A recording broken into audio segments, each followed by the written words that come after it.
It's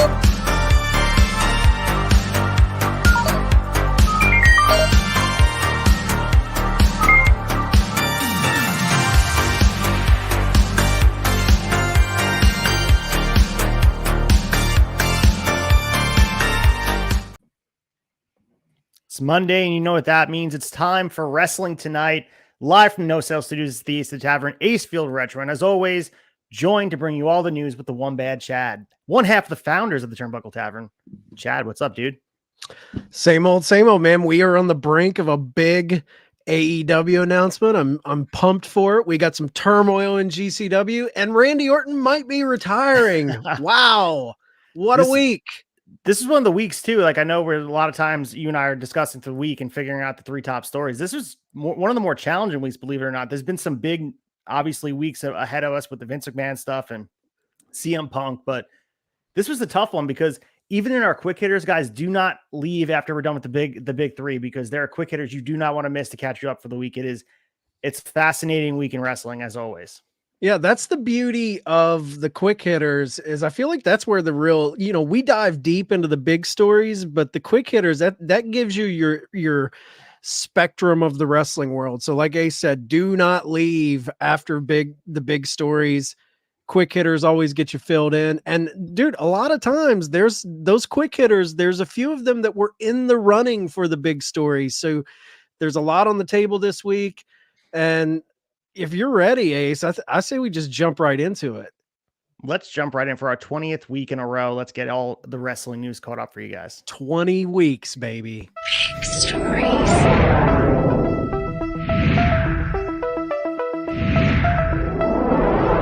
Story 1.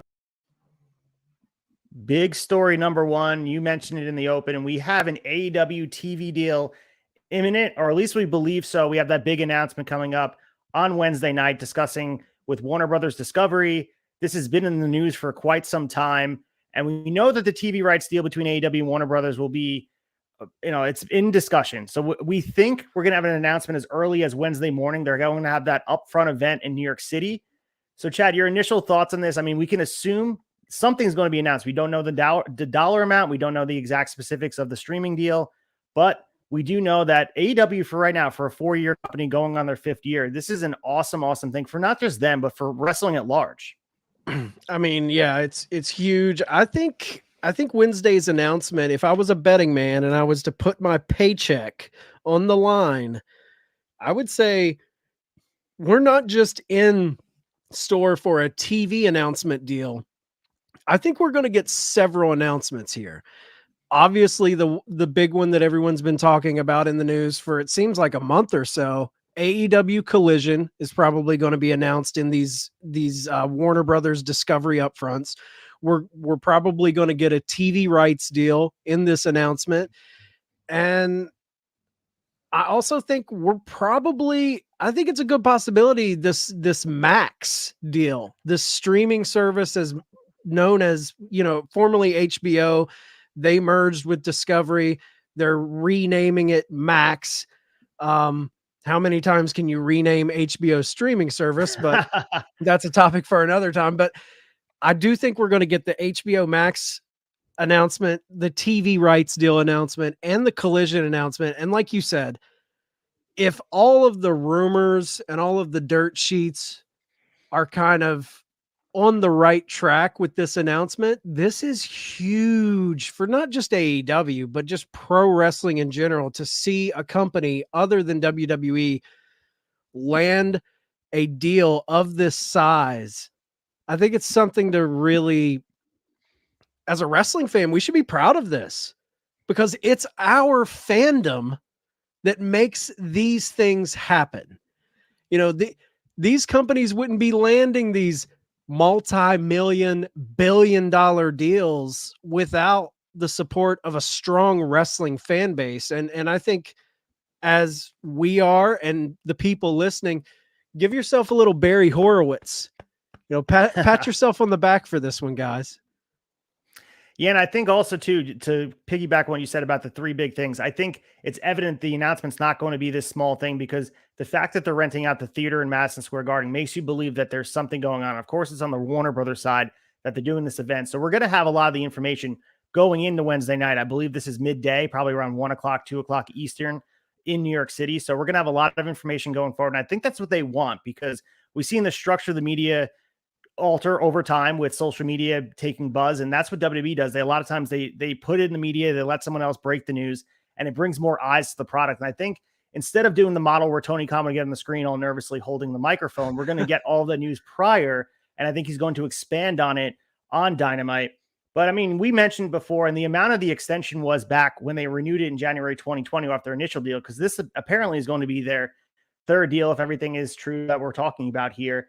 They got $175 million last time out. So you can assume, and I saw the Wade Keller numbers, and I don't want to talk about the conjectured numbers yet, because I think whatever amount they get over $175 million guaranteed TV deal and the guaranteed AEW program and where it will live, that alone is good news. And the money kind of falls to a side, because the fact that they're even being sought after like this, wrestling in this landscape, having the leverage they do, it's crazy. Especially, again, put in perspective, this is a 4-year-old company going on 5 years. This is unheard of. Yeah, and selfishly, just here at the tavern, I look forward to an upcoming season of Shot of Nostalgia covering the pandemic era of AEW, and a streaming rights deal would allow that to happen. So, Friday, 7 p.m. on our YouTube, go check out Shot of Nostalgia.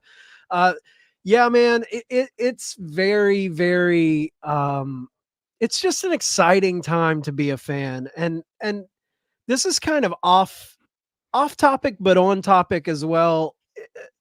Do you think, Ace, like if you step back from this news and you look at the writing on the wall of the prior couple months in AEW, you look at, I know a lot of people poo-poo the Jeff Jarrett hiring and where he's an on-screen talent, but hiring him to do some of the live event stuff on the back end, hiring Mansouri, the production guy from WWE, hiring some of those key components, Will Washington of Fightful being brought into the inner circle of the booking room with Tony Khan. Do you think, looking at those hirings, was this on their horizon, and is that Tony kind of circling the wagons, knowing that something big is coming, and us fans are just kind of left seeing the breadcrumbs to a bigger picture? Yeah, I think you're right. I mean, I think at all times we've heard nothing but good things between the relationship. That's always been said, that WBD, no matter if the ratings are poor, everyone would talk about, the sky is falling with the Rampage ratings, and they were poor, but everyone understood that live content is what drives networks to pay big money for. When you talk about live sports, the only thing that does ratings on network TV are live sports. The NFL, the NBA, MLB, those things drive ratings, and AEW was live programming consistent on a weekly basis. And I think those hirings have helped. You guys mentioned the flagship week after week about Tony Khan building a team around him without just yes men. These guys are all guys that have experience in the business with eclectic backgrounds. We have a guy, you mentioned Will Washington. He is a podcaster. He's a wrestling fan at large. He worked for Wrestling Observer and Fight F4W online. And we also have guys like Jeff Jarrett. He's a lifer in the business. He's a guy who grew up around it. He has a different perspective than that guy will have. And if you surround yourself with guys that are willing to challenge the mindset of Tony Khan, instead of just having guys that all agree with you, and a lot of times you want to surround yourself with people that make you feel like the smartest guy in the room, but that's not what helps a business grow. And I think a lot of times with AEW, what they've done right is surrounding themselves with different minded people. And a lot of people will talk about all friends wrestling, but they've surrounded themselves with even the guys in the back, the agents, Pat Buck, Dean Malenko, guys that have been in the business, that have been around when it's not going so well, when it's going really well. Those are big things to have. And I think they're reaping the benefits of it going forward. Yeah, Jerry Lynn. I mean, if you really break down the guys they have in the back, me and Snead always try to highlight that on the flagship of these interesting backstage hires, because that's, as a just uber wrestling fan, we're digging into the nuts and bolts of behind the scenes stuff and trying to see what kind of team they're putting together. And you've seen them really put together a very impressive team. And I know a lot of people are kind of shitting on the Will Washington thing, like, oh, he's a podcaster, what's he doing in the inner circle? I think it's a brilliant hire because one, if you follow Will Washington's stuff on Grapsody and things like that, kid has a great mind on his shoulders. And the thing I love about that hire is he's a guy outside of the kind of old school structure of wrestling. And I like that it's a fresh, young mind bringing things in who's tapped into the fan base. And I think hires like that, they show me that this is a company that's wanting to break down barriers, that's wanting to go against the grain, freshen things up, and bring something outside of the box. And I know wrestling is wrestling. You know, we come to know like there is a way to do it, a way not to do it, but just little decisions like that get me excited, and it does make me think of like with this deal, like I know what's going to come from it. What is a Saturday show if they do announce what has been speculated of an 8 to 10 p.m. Saturday night show? How successful could a show in that time slot be? That's a rough spot, man. You're going against college football. You're going against UFC prelims. You know, UFC pay-per-views typically start at 10 p.m., the main card. So they'll only be going against the preliminary fights, but that's still, you know, that's still competition. You're going against WWE pay-per-views when they run Saturdays. So True. You're taking a risk there.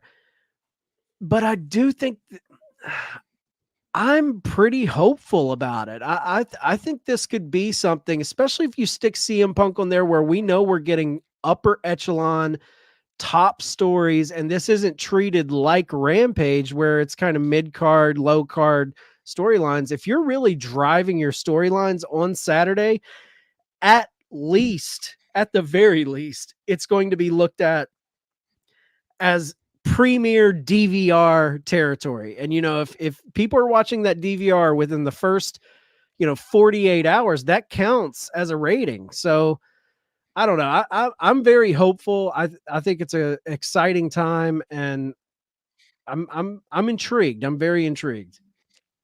Yeah, and as we move away from the archaic Nielsen ratings and how we used to measure success in the TV network landscape, we're in 2023. It's not 1995 anymore. And TV ratings are useful, but that's not the only metric that Warner Brothers Discovery and AEW are using to measure success of this deal.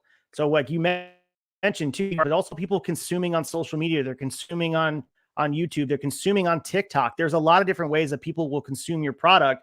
And I think they're seeing those numbers. We talked about reading the tea leaves and having analytics to break down whether all in would be a success. And Tony Khan went all in and he pushed all his chips to the middle of the table. And it seemed like he was insane for doing so, but he doesn't look so insane now where he's sitting at 62,000 tickets sold before a match is even announced. So I think there's a different higher level of thinking going on both the TV executive side and also the AEW side, realizing that things are changing, measuring success has changed. And I think at the end of the day, AEW is in a really, really good place. So whatever the money is guaranteed, the content's going to live somewhere, and we're going to have some structure in place for this to continue to grow further and further. And we could also, I mean, we didn't even touch upon the app. I know you had said about the streaming deal, but what could be there? We talk about the compilation of everything that lives there. You can have the history of AEW, and not to mention too, maybe it changes the way pay-per-view is done. Maybe we have the ESPN level of, are they going to do the Peacock thing where Peacock just hemorrhaging money? Or are they going to go the route where they actually are going to have the pay-per-views available to buy where you only can get it on this app? Who knows? But all we know is that this is good because they are being sought after. And wrestling, and you mentioned Shot Nostalgia, we cover it just to watch the growth. Obviously, 1998 was a boom period, but we watched them. They had no advertisers. They didn't have people that wanted to be behind the product because it wasn't family friendly or whatever it was. Wrestling is as popular than ever right now. Ratings aside, wrestling is in the best place it's probably ever been as far as everybody's eating, man. WWE, AEW, even the smaller guys are eating. Impact's doing really well in their spot. So this is awesome for everyone involved. We talk about the independents. They're thriving as well. There's so much talent, and the leverage is moving in the professional wrestlers' court. It's not just there's one place to work. Now there's two giant places to work, and that's good for everybody. Competition breeds success. Absolutely. I mean, that's historical. You go back in the history of wrestling when when one company is eating well, most of the time there's a trickle down effect. And I think we're all seeing eating, that. Chad. Love it. Yeah, we're all eating well, man. Like, I know Eric Bischoff came out and said that AEW is kind of uh, gaining success off of WWE's success. I think it's a more of a give and take there. I think, you know, obviously the success of their TV deals opened the door for Tony Khan to be able to go into a pitch meeting with Warner and say, hey, look what the market is bearing. We can do that as well on a smaller level, and we can build up to that.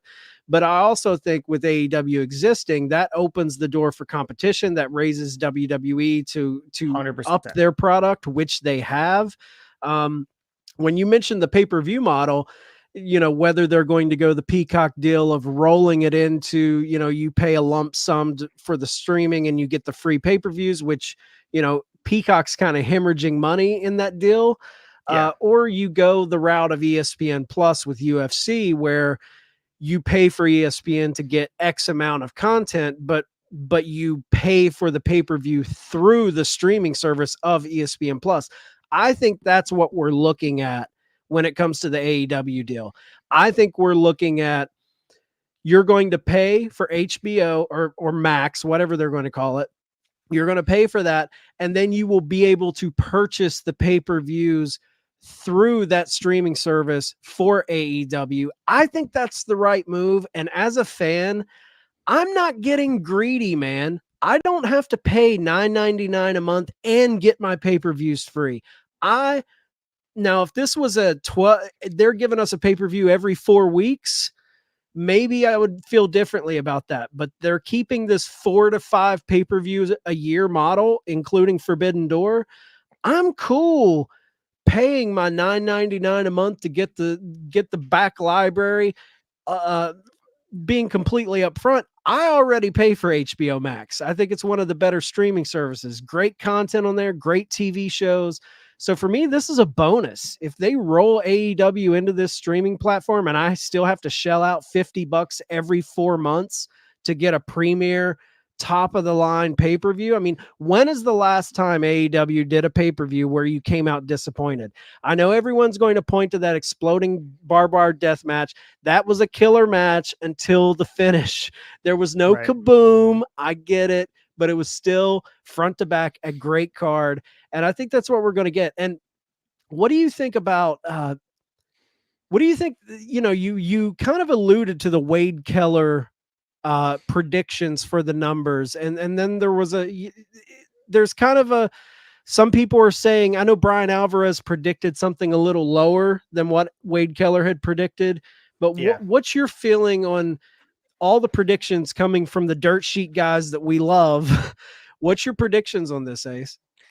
I mean, we keep hearing the quote, significantly increased price for the 175 million. So I saw the number floating around from whether it be 245 to 375, upwards of, you know, exorbitant amount of money. So I mean, the fact that, to me, it's more the years, guaranteed years and guaranteed content and locked in where they're going to be. To me, the money has to be the right price. But I think we're going to recognize that no matter what the money is going to be, it's going to match the consistency of knowing where it's going to live. I think in the beginning, if you think about AEW, the fact that they even secured that deal with TNT without sight unseen when they were quote unquote t-shirt company, it's amazing to see where they're at now, where they're profitable, and they're more so like they're a commodity that people want to get behind. They see them as growing. And I guarantee you, again, people that want to look at the ratings every week and they argue with Dave Meltzer. And I love the Trent Beretta tweet where it's like, you're going to fall in love with a girl. She's going to be really nice to you. And then she's going to find out that you argue with Dave Meltzer on Twitter about ratings. But truly, that's not the only metric to measure success. I mean, all the time we're so stuck. And I think it's similar to Fed Brain, where we're so conditioned watching those Monday Night Wars documentaries. We watch the line graphs go up and down, and Nitro lost to Raw finally after 83 weeks. It's not just about that. It's about measuring different things. So, man, to go back to what you're saying, I think it's going to be somewhere in between, you know, the highest and the one they were saying. So 245, let's call it 300 even, I would say. I think they crack $1 billion on the overall deal. You know, I would say that. I think it's a 5-year worth at least $1 billion. I think we've heard upwards of 1.2, 1.3 billion. Yep. So like, So I 300 think per that's, year, if you do the math on that, like that's 1.5. So I mean, that's yeah. yeah. And here's the thing, guys. Everyone, this is what kills me with people that are so like all of the Fed brain people that want to tear it. And I don't say Fed brain despairingly against people who love WWE. We love WWE, but it's the people that go online and every chance they get, they try to tear this company down for all the ratings are in the mud. Oh, whatever. This is a 4-year company.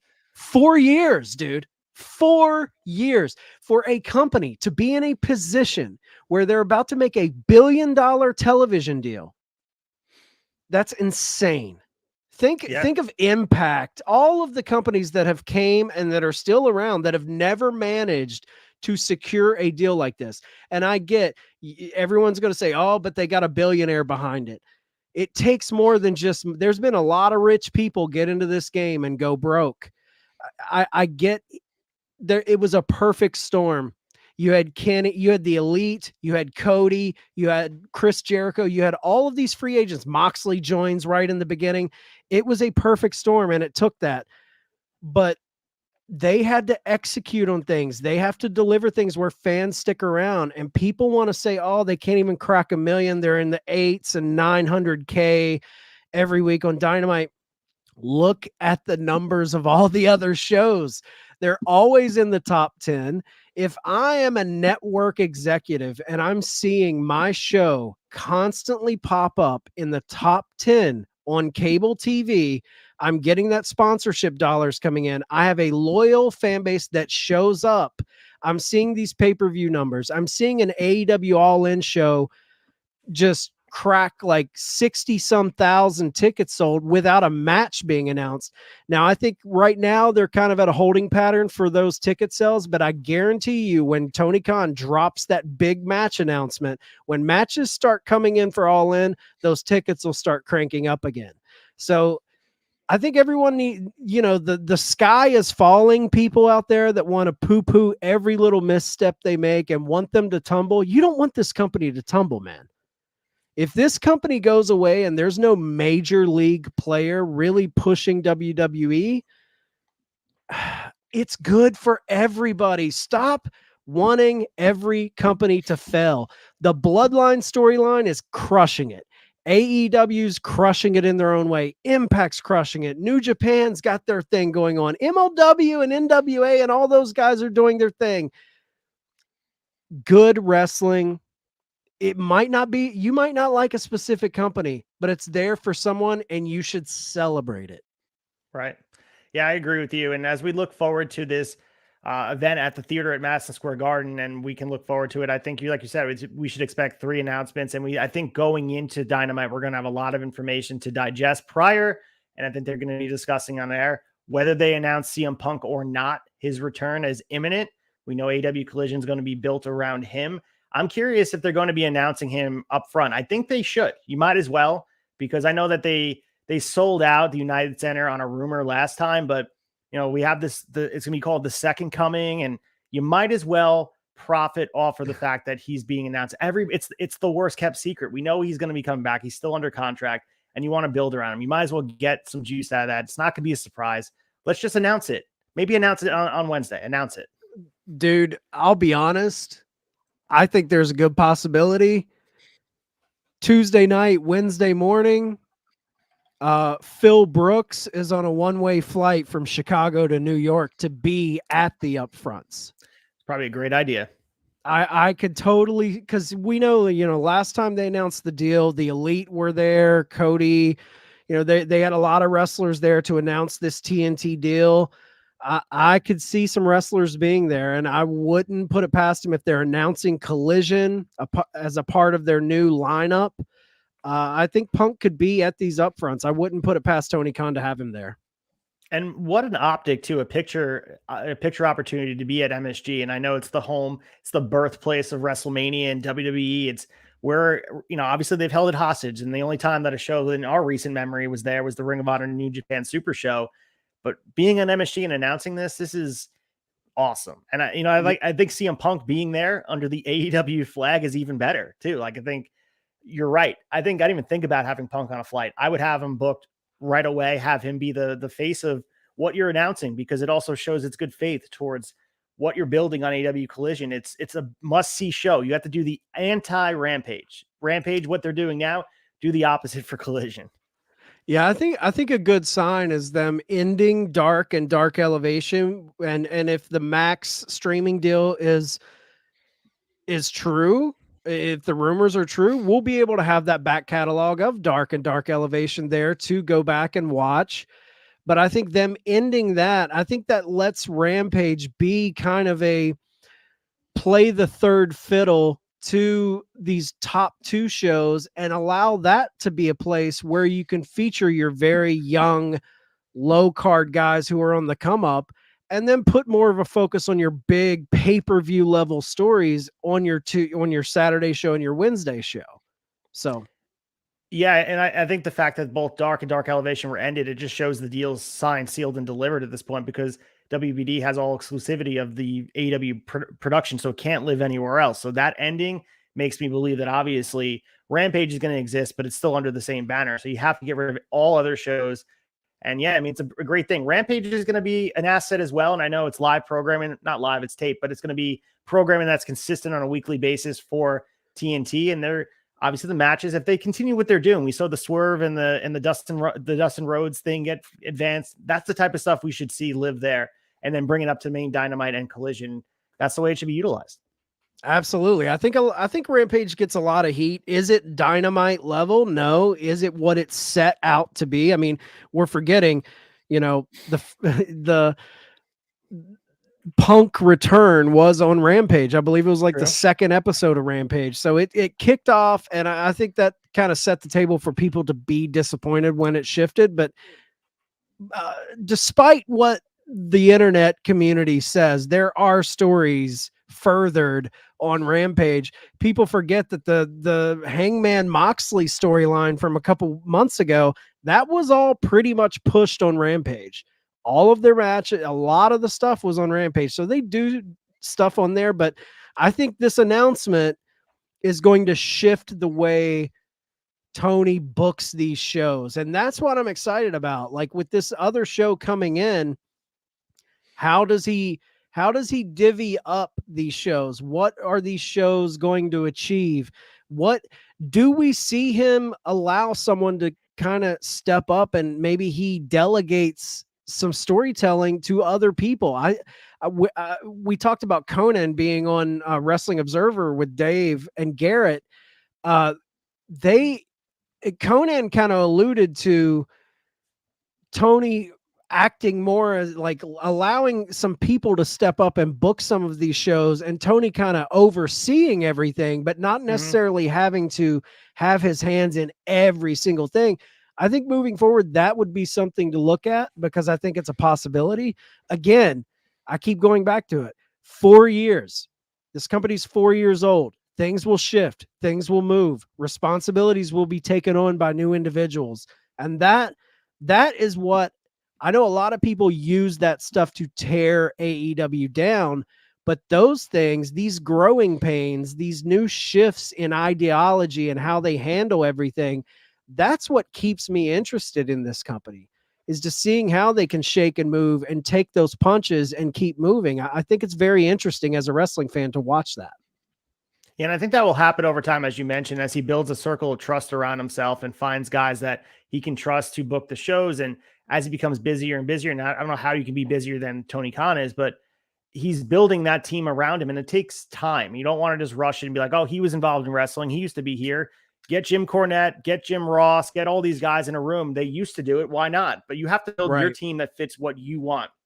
Because in Conan, in that same interview, he did mention about when he transitioned out of AAA, where Vampiro took over, and it looked a completely different company. So you don't want that going on either. You want guys that have the same vision, good, better, and different. Your vision has to be in line with who else is booking the show. So I give him credit for wanting to do all of it himself. But once he finds that rhythm of who he trusts and who he wants beside him, his Pat Patterson, his Gerald Briscoe, his right-hand man, like you said, 4 years he's been in the business. He's going to find the guys that he trusts ultimately that are going to have, they're going to be with each other, good times and bad. So we're going to see that coming forward. And I think eventually there's going to be a team of writers for both shows where Tony Khan is having the final word in Gorilla.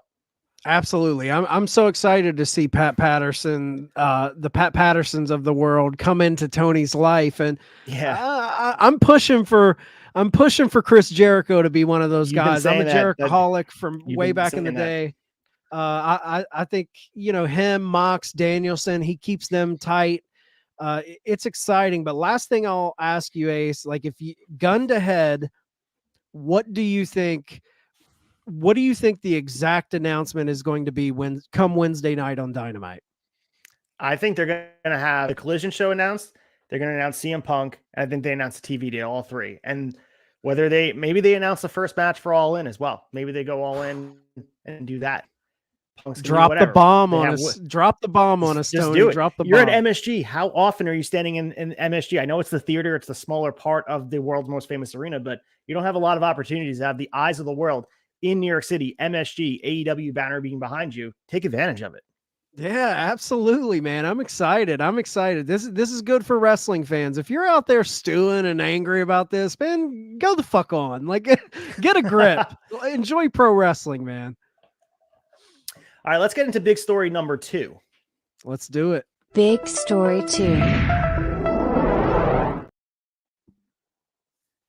All right, we got Game Changer Wrestling in the news, and we had Kevin Gill, who was the voice of GCW for a bit. He went on an interview earlier last week talking about how the promotion still owes him money for services he provided while the company, while he was doing announcing and other things for them. So he was on the Business of the Business podcast. He had a lot of disparaging things to say, more transparent than we've heard anyone with GCW. We've heard rumblings of other people being shorted what they were owed. We've heard conversations about Brett Lauderdale doing business and not really following through on what he promised. But this was the first time we've ever heard him really and directly be put on blast. And I'll let you take it from here. But Kevin Gill was highly critical. Yeah, this, like you said, we've heard rumblings. I know Atticus Cogar, they had a falling out, but I think that maybe doesn't fall into what's being talked about here. I think with Atticus, there was a lot of accusations being thrown around. Back when me and Mike were doing the fucking GCW show, we kind of covered the Cogar thing. We were high on Atticus as their heel. So there was early rumblings of that. And then, we'll get into the Alex Colon situation that's been going on. But like you said, Kevin Gill was on a podcast this week called The Business of the Business. The business side of the business. Is that it, Ace? The title is The Business of the Business. That's what the title was. Okay. Yeah. The Business of the Business. And I put together a few clips from that interview that'll kind of give you a taste of what Kevin Gill was talking about. I mean, the interview was a big, long interview, but he talked about GCW. I'm wanting to say for about 12 or 13 minutes solely on this situation. And I've trimmed it down to some of the highlights, but here is Kevin Gill, the man himself, talking about his relationship with GCW and owner Brett Lauderdale. It's sad in a way. Like it hurts a lot. I think you're seeing it now. Like you're seeing, at first it was just like, oh, it's just Smart Mark Video that can't get along with Brett. And then, oh, it's just Ricky Shane Page. And, oh, it's just Eric Ryan. Well, now it's, oh, and Kevin is a problem. And now Alex Colon is a problem. It kind of makes you wonder, like, are all of us the problem, or is the problem something else? I'm owed money by GCW, and I haven't spoken about that. This goes back to the summer and fall of last year that I was inquiring about this money, needing this money. I was about to move back east, and I was in a tough situation for life. And then you just kind of get that wake-up call of like, oh, like no one matters at all. Everyone's interchangeable. Commentary doesn't matter. I guess Alex Colon got the okey doke too, just like Nate Webb and everybody else. But you're much better off just treating people fairly, being honest with people, and not scumbagging people over money or perceived status or whatever. And I guess my closing thought on it was, one thing that was really weird was things seemed to really turn, like when fans really made it clear that they associated me with GCW. They associate my voice with these calls and these matches, that it then became a concerted effort to, well, we're going to show you fans that you're wrong. We're going to have Kevin do match 1 and match 4 and match 7. And then we're going to do a whole program that he calls the whole program. But then the blow-off match, we'll just take him off commentary right as the match is starting and things like that. Like at the end of the day, whatever Brett wants to do is what Brett's going to do. And that's what Brett's doing now. Like Brett didn't even seem to really believe in commentary enough to even have commentators on a regular basis before I got involved. So it's just it's just weird. The whole thing is very weird to me. And obviously it's sad. It's disappointing. It's hurtful. Pretty strong words from Kevin Gill. And I have to be completely upfront. Like I said, I mentioned it before, me and Mike, you can find on Shot of Nostalgia, Fig Night, one of the guys here at the tavern. We used to do the fucking GCW show, and 2 people we always praised on our shows was the ring announcer, Emil J, incredible, and Kevin Gill. Kevin Gill, to me, he was the voice of GCW. He is what I associate. And when he wasn't there, when he wasn't on the call, me as a GCW fan, I felt it. I am a huge Kevin Gill fan. I think he was the attitude. He was the heart and soul of. You hear JR say, "We put lyrics to the music." You know, the performers go make the music, and we put the lyrics to it. And Kevin Gill was the lyricist. And it really bums me out to hear him say this. I have no dog in the fight. Obviously, there's Brett's side, Kevin's side, and the truth. We're just reporting on what we hear. But if there's any shred of truth to this, it's disappointing as a longtime GCW fan. And I got to be completely honest, man. Like, since he's been gone, I have felt his absence. I have felt the absence in GCW of him. I have felt the absence of Alex Colon.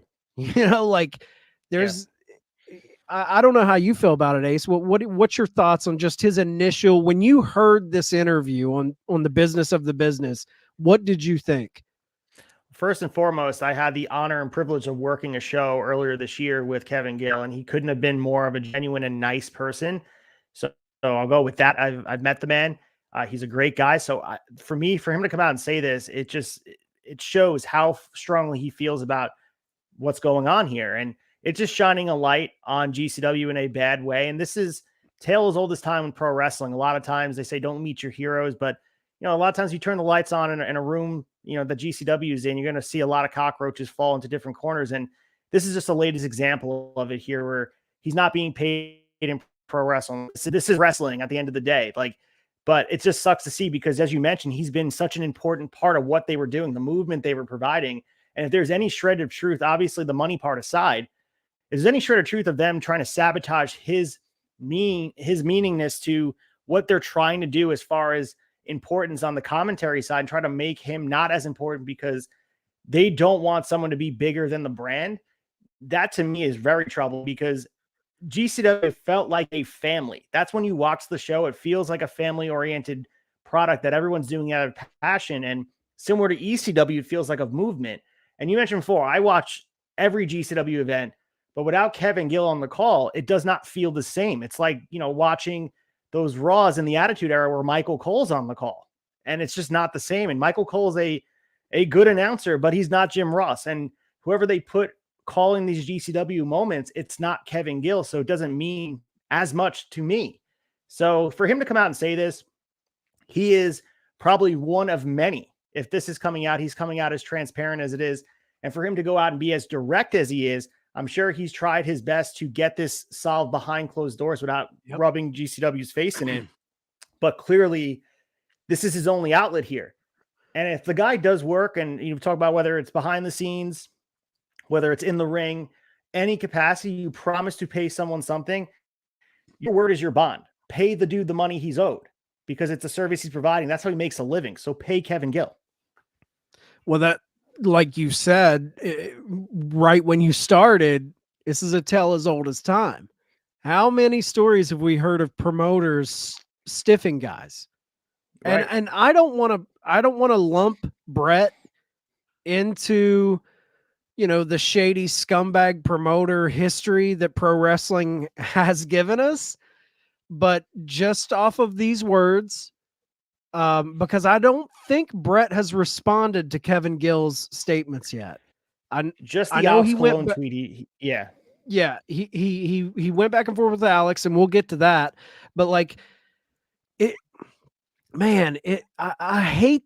Like you said, you put it beautifully. The thing that really attached me in the beginning was the family atmosphere that you got as a fan. It felt like anti-establishment. These guys weren't supposed to be in a position that they were in. The Emil Jays, the Kevin Gills, all of these guys, it felt like they were a unit. And look, in any business, shit goes awry. People fall by the wayside. We get that. But there was a very, like, for all you punk rockers out there, there was a very DIY vibe to GCW where it was kind of all hands on deck. We're all in this together. We're starting a revolution. And when things like this come out, it makes me kind of pause and think, was their trajectory going too high and now the cracks are showing? Anytime that this is the true test for any upstart company or business, it's like when you're climbing that mountain and you have your people who helped you build it and you're climbing it together, it's very easy to have that bond and we're doing this. But once you reach heights of success, that's when cracks start to show. That's when egos arise. Matt Cardona came in, brought a lot of attention to GCW. I think a lot of people didn't even know about GCW as far as like the casuals. Cardona brought that attention. But now we're seeing it's like we're on a downslide. I really feel like the Hammerstein show wasn't followed up on like I thought it would be. Their production elevated, like you did see, but I don't know, man. There has been a different feeling for me. It hasn't felt to Prazak and Kevin Gill. That should have been your Jerry Lawler and Jim Ross. And he alluded to in the interview, if you really listen to the whole thing with Kevin Gill, he alludes to certain talent being left at home and set on the shelf when you'd think they would be, featured more. And one of those people, obviously, it's in the news as well, as Alex Colon. And I had no idea. I know Alex Colon took a break. Months ago, he had tweeted out about, I'm going to take some time off to heal my wounds. Dude is the ultra violent, I think 4-time champion, or he won the tournament 4 times, I believe, Tournament of Survival. But he's the toughest motherfucker you could ask for ever. Like he's as tough as they come. So when he was like, I'm going to take some break to heal my wounds, I'm like, of course. I had no idea that there was some sort of like issue here. But now that this is all coming out in kind of the same time that the Kevin Gill stuff, it makes you think like, what's really going on? So Alex Colon sends a tweet out and he says, I was told at Lauderdale 11, Brett Lauderdale said I was paid $1 more than the Duke at the Duke JWM, which is John Wayne Murdoch. Man, what a way to slap 2 dudes in the face, shaking my head. Your pettiness doesn't make you bulletproof, dude. Stay in your lane. I am not the one. I promise you, man. So kind of threatening and disgusted tweet. To be fair, Brett Lauderdale instantly responded and said, well, Alex, I'm sorry you felt it was petty, But not only did I give you the biggest payday of your career that day, but 3 times over. The extra dollar was meant to symbolize that even though I agreed to pay you guys the same, I wanted to give you more, even if a dollar, to show you respect. And this wasn't the only response for Brett. I mean, Brett went on, if you followed the thread, he went on multiple tweets talking to Alex Colon. I mean, he went on to say, you seem to have pent up frustration, but forget how well I actually treated you. Nice hotels, flights whenever requested.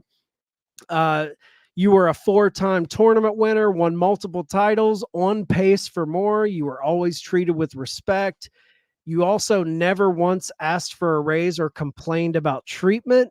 Your dream in wrestling was to go to Japan for an extended tour. When nobody made the offer, I made it happen for you, and I fronted the money to get you there. I did everything and anything I could help for you to succeed. It really got kind of nasty though, because he a lot of the stuff, he said, then you suddenly acted like you quit and let the world know what a piece of shit you suddenly thought I was. Not a word to me, no conversation, no nothing. Silly. You're an indie wrestler. Do what you want, but remember the opportunities I gave you when nobody else would. And he goes on to say, I could go on, but it's pointless. If you ever want to talk, feel free. It's the same number I gave you when we met 15 years ago. You start calling people close to me saying you weren't trying to start drama and you never mentioned my name. You know what you did and why, to make yourself feel better about turning your back on the only person that you believed in. Money comes and goes, but respect doesn't. We're both family men, and I thought we had a mutual understanding and respect, but I was wrong. Hope you get paid well in your next match and the one after if it keeps going. But when the money is gone, what will you have left? Man, airing some dirty laundry. I hate reading tweets and texts and trying to add tone to it because you don't know what tone it was set in the person's head. But man, the tone coming across in some of those tweets is like, I did everything for you. So Yeah. I don't know. This is I'm so torn, man, because I love GCW. I love that Brett and Joey Janela and those guys have kind of gave this to us, and Nick Gage and all of those dudes. But then when you see road dogs for the company, absolute road dogs, because that's what Alex Colon put his blood on the line. Kevin Gill has some of the best calls in this company. When you hear stalwarts of Game Changer Wrestling come out with negative things, as a fan, it makes me confused because obviously me and you, Ace, we don't know what's going on behind closed doors. We're just seeing what we're being fed, and it makes me confused as a fan. And I just want to love this company, but things like this do make me, it makes me feel weird. Yeah, I mean, there's two sides to every story, as you heard. Brett Lauderdale using his right to go out there and give his side, and I'm sure there's gonna be more to this, and maybe he'll answer Kevin Gill, maybe he won't. But I mean, as you said before, I mean, I think at the end of the day, a private conversation should have happened, but it seemed like Brett Lauderdale went on the offensive now because he feels as if he's being attacked in the media and he wants to get his side of the story out, which is his right. Yeah. But I think at the end of the day, you mentioned before as a fan, this is just, I mean, you can go through the history of ECW and talk about the relationships that deteriorated from Paul Heyman with Paul Heyman and Taz, Paul Heyman and Sabu, and everyone in between, similar to this. So all I'm hoping for in the future is that when these guys are older men, that they can look back at this and say, this was just a bump in their friendship, because you mentioned 15 years ago, there's a lot of miles on the road together, going to Tokyo, but other countries as well, GCW being, the emerging brand that they are.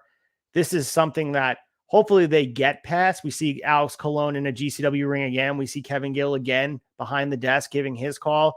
And never say never in wrestling. We always talk about that. And you can watch different situations lead precedent and tell us that this is not the end for a lot of these guys in GCW. And hopefully things get back on the right track. And, we wouldn't want to pass judgment until we have all the facts. And it seems like the facts are coming out. But both these guys are going to give it. It's hard for us to give our opinion on it when you don't know the full situation. All I can speak to is the only person I know in all this is Kevin Gill, and he was the nicest guy to me. Like I said, working a remarkable wrestling show, he couldn't have been nicer. So there's, I honestly think his side of the story, he would come out and tell his truth and what has gone on. So all we can do is just listen to the facts as they come out and support wrestling the way we do. And hopefully everyone is doing right by everyone around them. So just all I got to say is if someone's owed money, pay them, whether it's wrestling or otherwise. If someone renders a service to you, pay them the money you offered to pay them in the first place. 100%. I have no reason to doubt what Kevin Gill is saying. He seemed very genuine, but just to be completely upfront, I know you met Kevin Gill under a completely different capacity than me and Sneed met Brett Lauderdale, but me and Sneed had the opportunity. We went to a death match tournament called Masters of Pain, and Brett Lauderdale was there with Alex Colon, G Raver. There was a bunch of GCW alums there that entered into this deathmatch tournament that we went to. We got to meet Brett, talk to him. Super nice guy, very respectful, very cool. But what else are you going to be when you're meeting fans?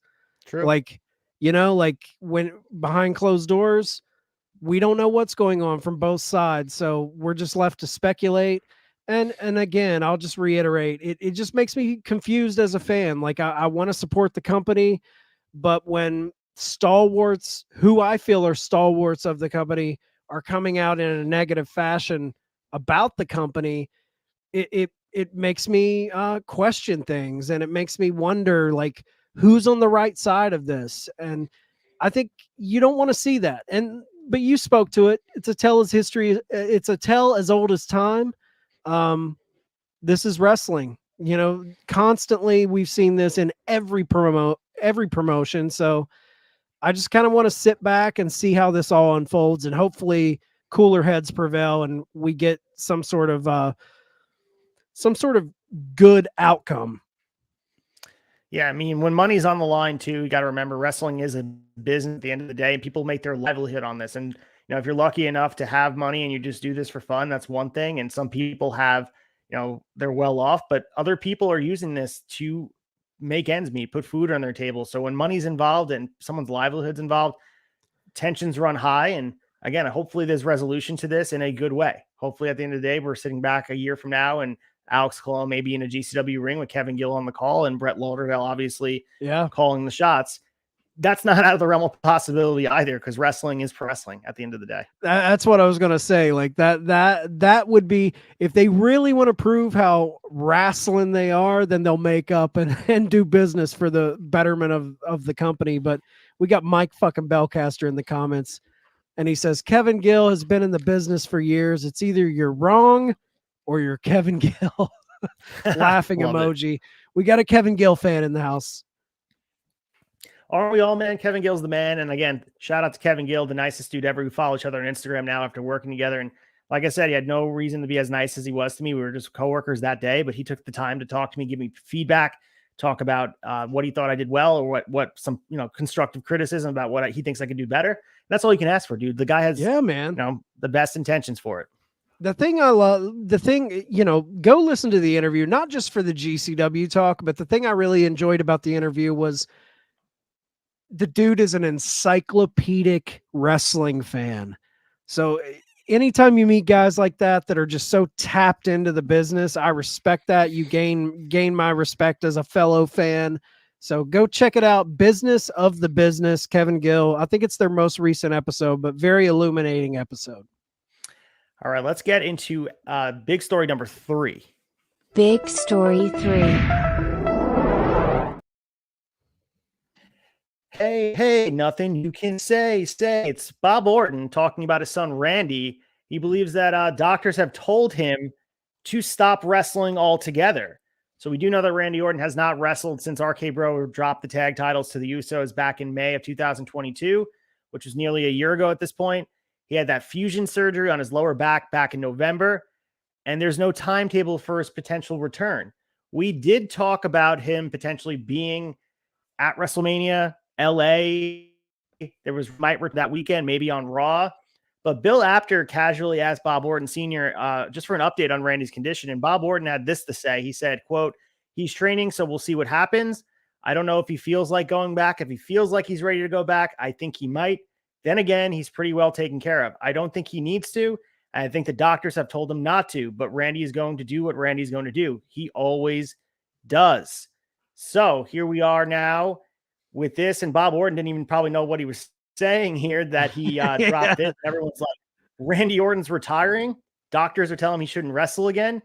Does this mean that Randy's done in the ring altogether? Maybe, maybe not. I would lean on probably not. I think the guy has the passion for the business, has unfinished business with what was going on in the ring prior to him. He was at maybe the most popular he's ever been during that road with RK Bro, because he was hot and people were loving what he was doing.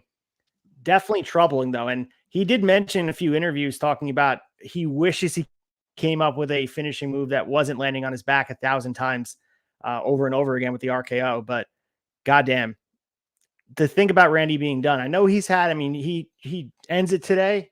Dude's the first ballot Hall of Famer, obviously multiple times over, but I can't help but feel a little bit shorted now, because it feels like he was coming into his own as this veteran that was giving back to the business during this later run, teaming with Riddle and otherwise. It just goes to show you, man, even when you have he has a very safe wrestling style. Outside of the finisher dropping on his back, he works very safe, and it goes to show you, the bumps take their toll.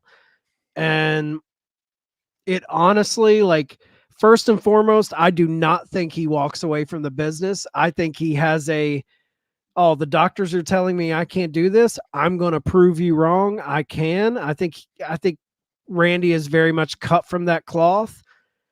But here's the thing. If doctors are telling him not to go back, it means it, and we all know this, he's been at it for a long time, but it means that it's coming. It just illuminates that he's not long for this world. And as a fan, that bums me out, because I think Randy, fans respect him and he gets his love, but I think he also suffers from being in the John Cena era. If John Cena wasn't there, Randy Orton would have been the guy. So but he's always the guy that's kind of left out of the conversation. But man, he is a top tier guy. I would throw him, if I made a top 10 list, arguably top 5 of the best heels of the last 2 decades, he's got to be in there, right? I mean, Randy Orton, like, he's got to be in there. Like, this guy, you hate to hear stuff like this. It always makes me go back to those fucking speeches we had to hear from Daniel Bryan and Edge when they come out and they give the retirement speech, and it breaks everyone's heart. But look at those two guys. They were told they're done and they came back. Now, we're not privy to the health situation that's going on with Randy, but hopefully he can at least find a way to maybe work in a different style to prolong a little bit more career. But man, what's Randy Orton without that RKO? The RKO became a GIF, dude. The RKO became a meme. It transcended pro wrestling. You were seeing Randy Orton RKO people jumping off of diving boards on GIFs and memes. Like, it became something bigger than pro wrestling. So it's hard to imagine Randy without that finisher, but hopefully there's some way he can at least come back and give us one more run. I got to be honest, I would love to see him in a program with Roman Reigns. I would love to see him with one more title run. That I love Randy Orton. I've always been a big fan of Randy Orton. Hopefully things work out for the best. Yeah, and you look back at Randy Orton's career, and I think we've probably seen the last of him being a full-time scheduled guy. And we look at the last run, he was pretty much full-time. And you go to the beginning of his career, 2002, where he was that young upstart rookie, and he tore his shoulder out doing that fraud, because his finisher used to be that frog splash crossbody. And I remember he did that. He tore his arm out of his socket. Then they start doing the RNN segments, and that's where he really saw his charisma.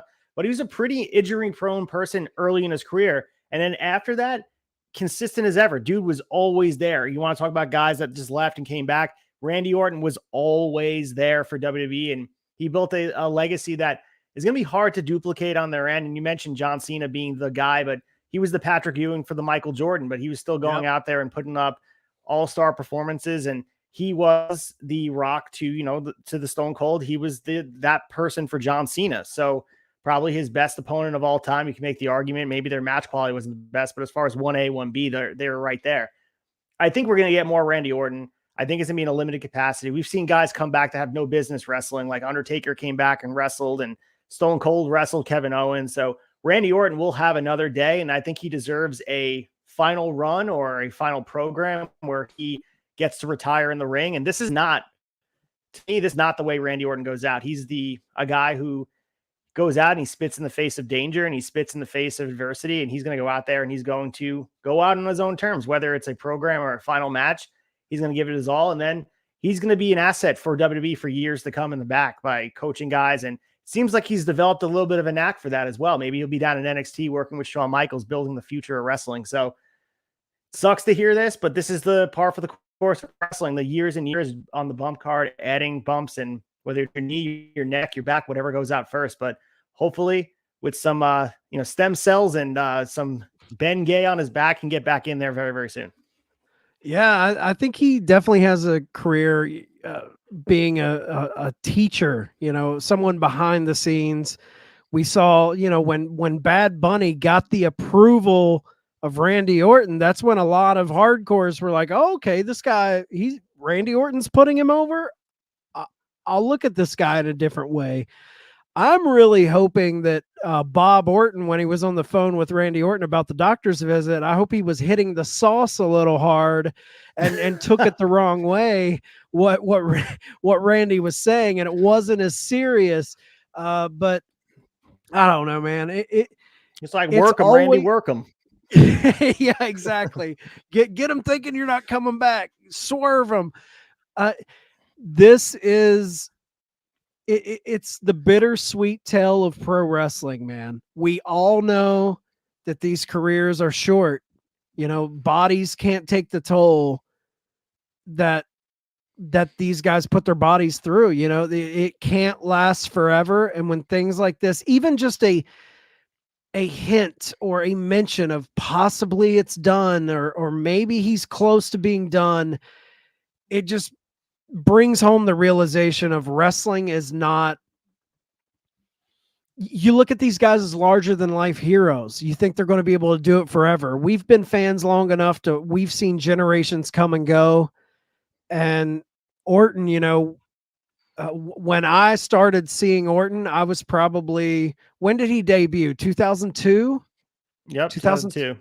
2002. I was 18 years old at that time, showing my age right now, but it's crazy that a guy I started watching at the kind of the end of my teens is now knocking on the door of retirement. It makes me feel like an old fan, and it settles in a realization that, you can't do this forever. So when you see guys like Jericho doing it for 30 plus years and guys like that, some people have that injury bug. Some people can get away with it, and some people can't, Yeah, and Randy Orton, 21 years, you put in perspective there, thinking about him debuting in 2002, and now he's sitting here 2023, trying to come back. And like I mentioned before, I feel like my favorite iteration of Randy Orton, it might be recency bias, but seeing him in this role of a mentor with Riddle and just what he was doing, seemed like he was having a fucking blast. That was the other piece of it, that he feel like he wanted to be there and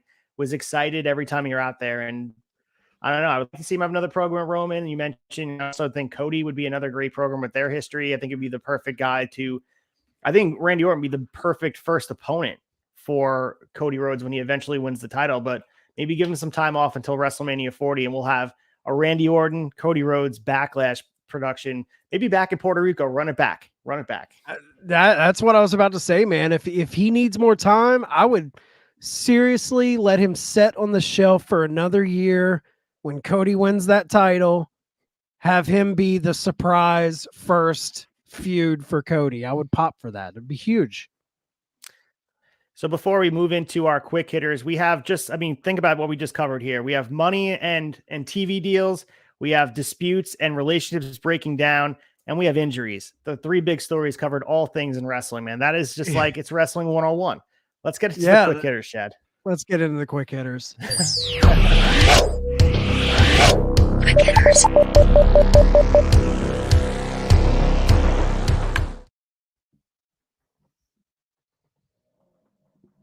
Quick hitters here, and we're going to start with the SEC filing from WWE. They dropped a whole bunch of information on us.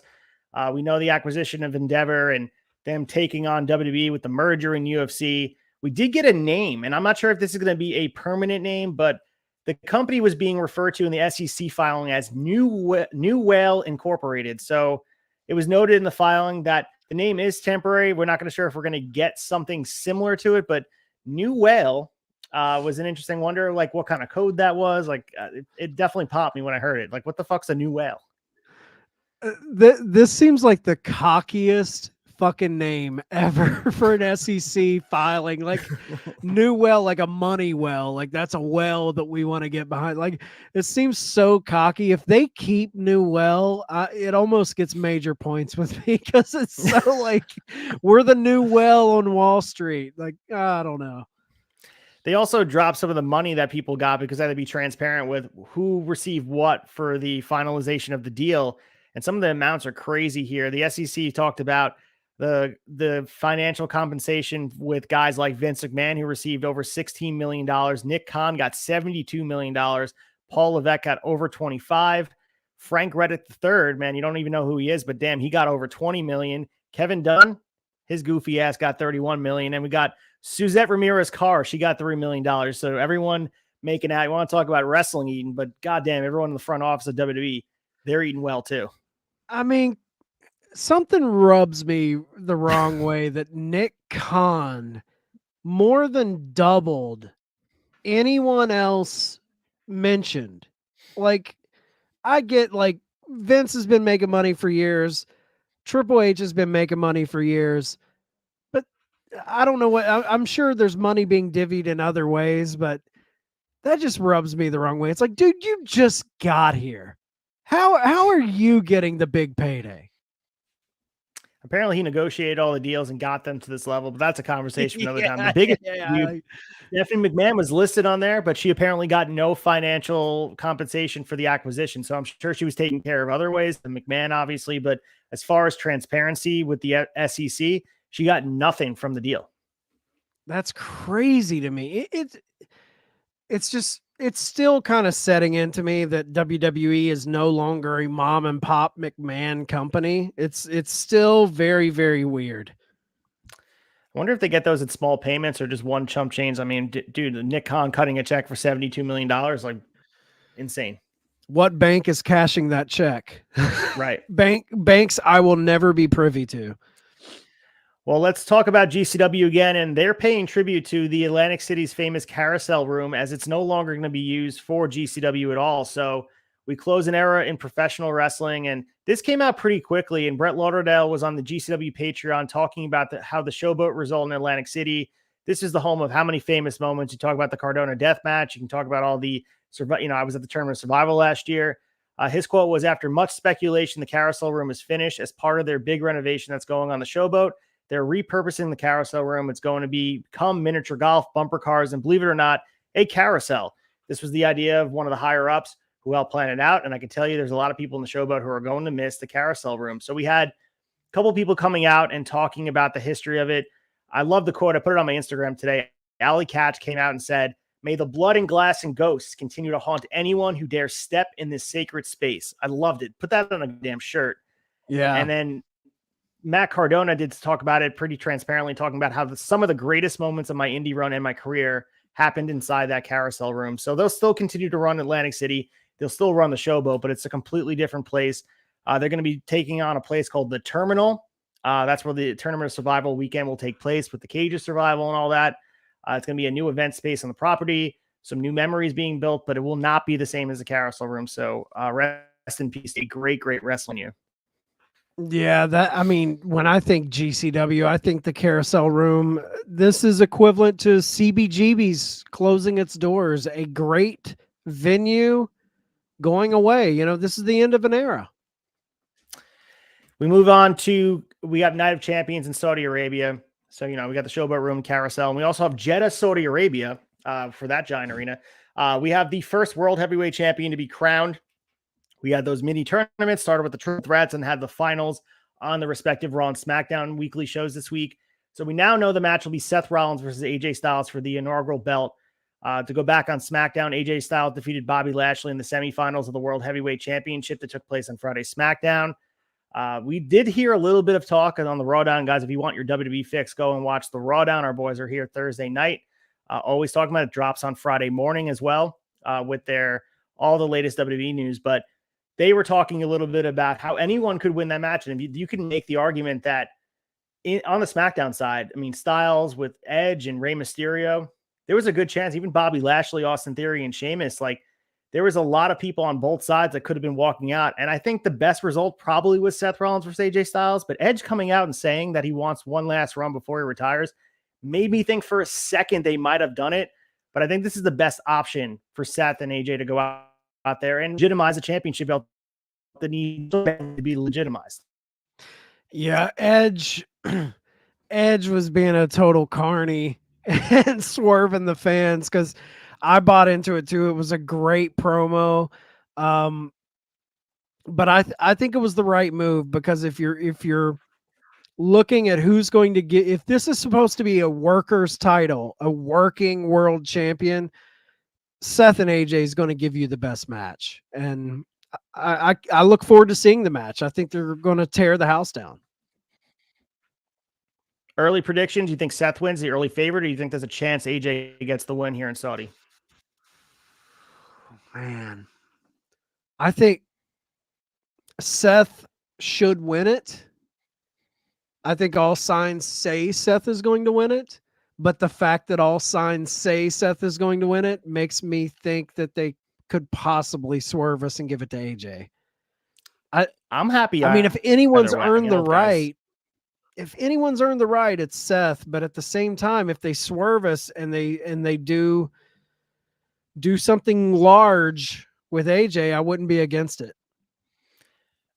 A main event AJ Styles run, I think we are desperately in need of. I think it's awesome, but I think Seth Rollins I think this title was made for Seth Rollins. That's first and foremost, but I think Seth gets the win here, and I wouldn't mind an extended program between the two of them, but I think this title was made for Seth. He is the guy. He should have been the guy a while ago. I think he's just going to buy this Roman reign that's going on.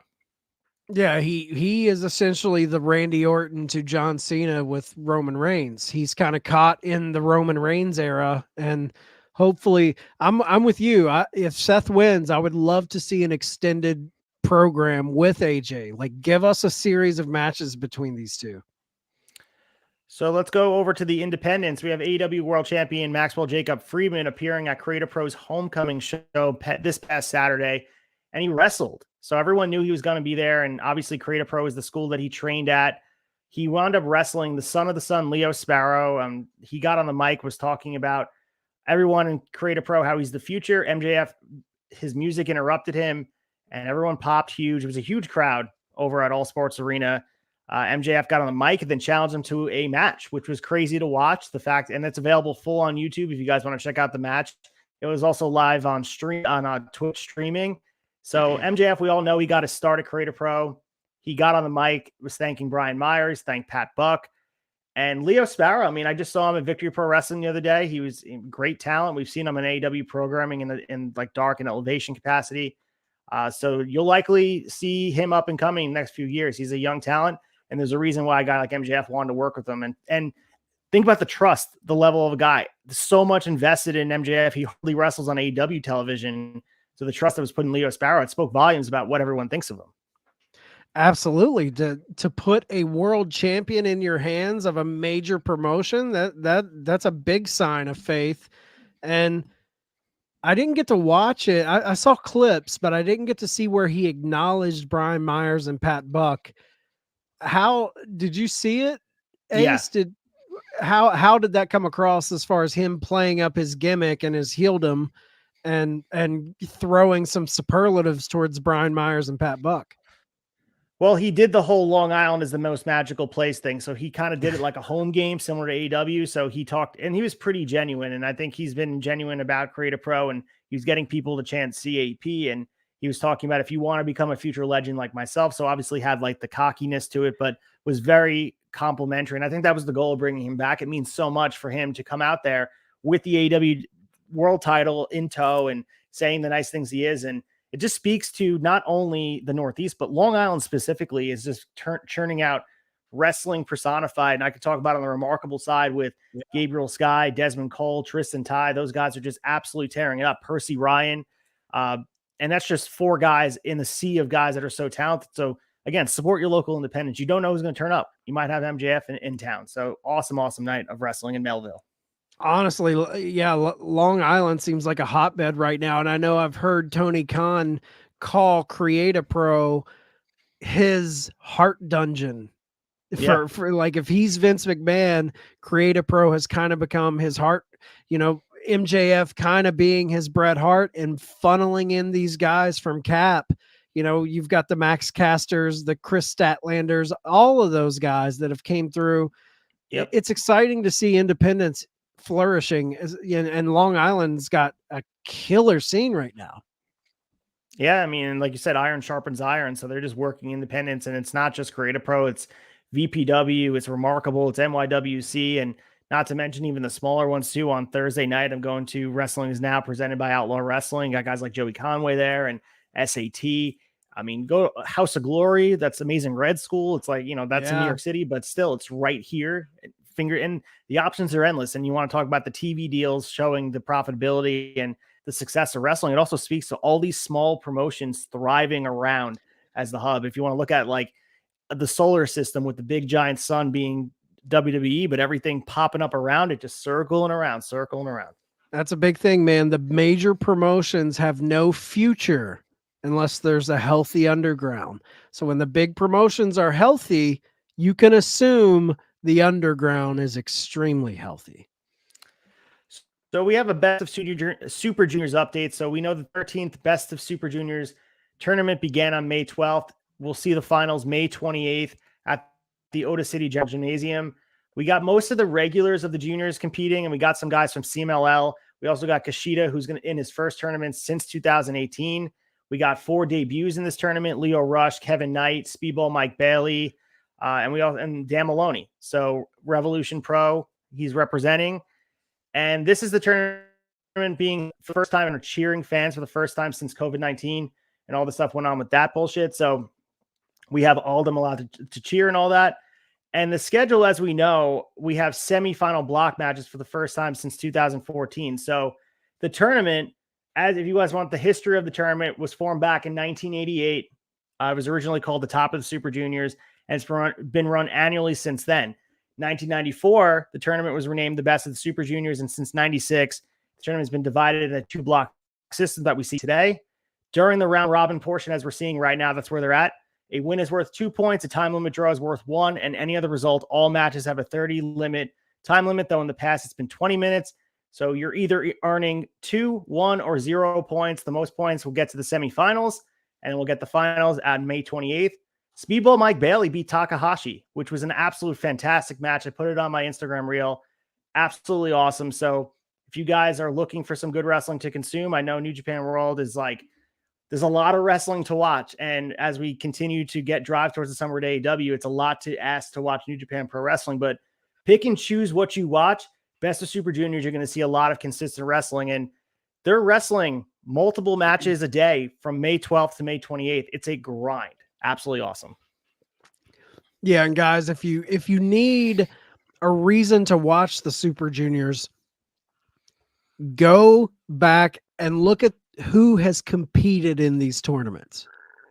That's enough of a reason to get the future of wrestling. It usually pops up in the Best of Super Juniors. So go check it out. You're always going to see kind of the next gen of what's to come. So we have an update. A new report from Fightful says that AEW has major plans and a marquee match tentatively scheduled for the Collision premiere and Second Coming. So we're going to talk a little bit about this because we talked most about it in the big story. Rumor has it we might see Samoa Joe versus CM Punk on that initial episode. So does that intrigue you enough? I know we're going to get the Jericho program. It's probably going to have a little bit more meat on the bone, but just a one-off match between Joe and Punk, is that enough, do you think, to bring in some of these casual viewers or enough to drive a rating for that first show? I think you'll pop a number just because Punk is coming back. And I think you'll definitely get the attention of the hardcores who think back to that Ring of Honor, you know, the Broadways they had, the hour Broadways. Because how many 60 minutes was it 2? They had 2, but they wrestled 3 matches overall. Okay, yeah. There's a part of me, it's like, if you're going to do Joe, I want to see a feud. I can't imagine the promos between. I think Joe is one of the most underrated promos in the business. I buy into Samoa Joe more than almost anyone in the business. Jericho will be fun. Jericho's always fun, and I think Punk and Jericho will lean a little bit more into the reality of Punk being away and all of that. I can't wait to see them trade promos back and forth, but I'm in for Samoa Joe. I'm not sure how big of a push it will be for casual fans, but I think people are going to tune in regardless.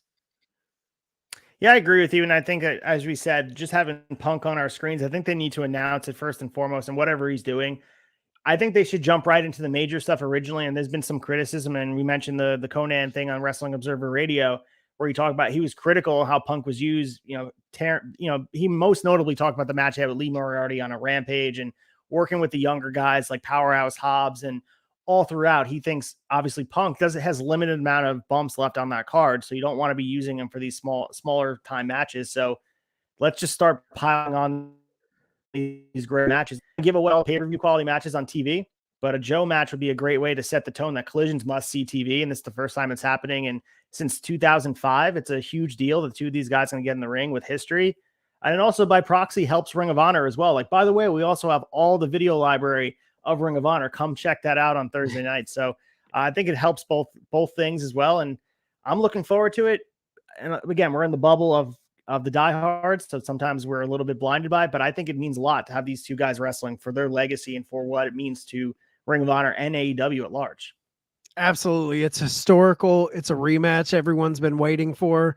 I agree with Conan, like, especially with him coming back now. We've seen he's suffered 2 injuries since he entered AEW. You got to throw enough of the giving the rub to younger guys. Like, if a younger guy needs it, fine, but I think it's time to he's got to be up with the big dogs. He's got to be drawing big money marquee feuds. So I'm just excited for June, man. June, Forbidden Door, Punk returning, Collision. It's going to be great. We also have Darby Allin in the news, and they showed that amazing video package with his dad and stuff, with he wants to take risk, and that's how he gets ready for matches. Well, the latest risk he wants to take is climbing Mount Everest. He says it's the next rush he's been searching for. He was speaking with TMZ Sports and talks about how he wants to do things that no wrestler has done before, and this includes tackling the world's tallest mountain. And this is the quote he said: "The thing I'm going to be doing next that no wrestler's ever done before is climb Mount Everest. You heard it here first." He talked about how he's thankful about AEW giving the freedom to do things outside the ring. We saw the highlights of it, and that's just what we're seeing on TV with the motorsports and the skateboard taking over the place. As far as statistics are, climb, 3 people have died attempting to climb Mount Everest from 1923 to 1999. Over 14% of everyone trying did not survive. So, however, with recent advancements in equipment, weather forecasts, and the death rates has declined to 1.2%. So if he decides, though, the other thing outside of the danger of it is the amount of time it takes. Because on average, the climb takes 2 months to complete. So this isn't just like, oh, cool, we'll just pack a bag, some lunch or whatever, and climb over the weekend. This is a full-ass thing, and Tony Khan has to give him the go-ahead to miss 2 months of AEW programming. Well-deserved for the bumps he was taking, but it's not like the dude's on his recliner watching the Jeffersons. He's going to be out there climbing a mountain, and I don't know. Whatever. I know that's what that's what makes Darby Allin, but he's valuable, man. This is a guy who could be your future world champion. You're letting him do these things. It's a tough sell for me. He's extremely valuable, but could you imagine him coming back, being able to make the claim he climbed Mount Everest? Yeah. Of course, he could end up staying on that mountain as one of the frozen dead bodies that they do not remove. So there's the dark side of that. But here, I'll just leave you with another. You had some stats. I have a stat as well. 11 people died on Mount Everest in the spring of 2019.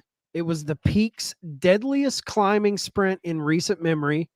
In 2015, an avalanche killed at least 19 people. And 2023 has already seen 4 deaths, and it's set to be Everest's busiest year yet. Wow. So, well, it wouldn't be a risk or, something for a rush if there wasn't an inherent danger. And, that's what makes it seeking, whether it be skydiving or mountain climbing or whatever, deep sea scuba diving, whatever. What's it called when you go into a cave? You dive into a cave and look cave for diving. Yeah, cave diving. So I think it's spelunking. Whatever. Yeah, yeah, that's what it is. Yes. Yeah. Here's the thing. It's on brand for Darby. 100%. Yeah. There's no other wrestler I would expect this from. This is totally on brand for Darby Allin.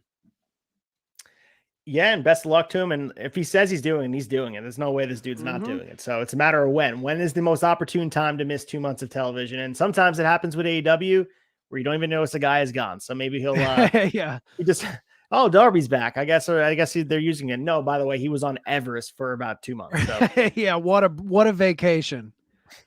So speaking of a guy who's going to be returning to our screens sooner than later, Will Ospreay is expected to be on the card for AEW All In from Wembley Stadium. And obviously, and this is something we all expected, but obviously there was a conversation about him being injured. He had said he wanted to be, this being Will Ospreay. He said it would mean a lot, but I also understand I don't work there. If there's an opportunity, then I'll take it with both hands. Meltzer did address this in the latest Wrestling Observer newsletter. And he said for the UK ratings, the biggest series events, not every single week, was last year when they were building up Forbidden Door and Will Ospreay was on the show. That was really a peak of UK ratings. There was a couple of times they beat that later, but not on a consistent basis. AK talking how important Will Ospreay is for AEW programming on the build. And it's a guy who's important. He's a countryman. We talk about having Pac there as well. And Will Ospreay is a must on this card for me, whether he's wrestling Kenny, whether he's wrestling another match. I think we need to see Will Ospreay in a prominent role, and I think we will. Yeah, I think it's a layup to have him on All In at Wembley. I love that a UK kid gets to realize a dream. I think that's incredible. My question to you, Ace, is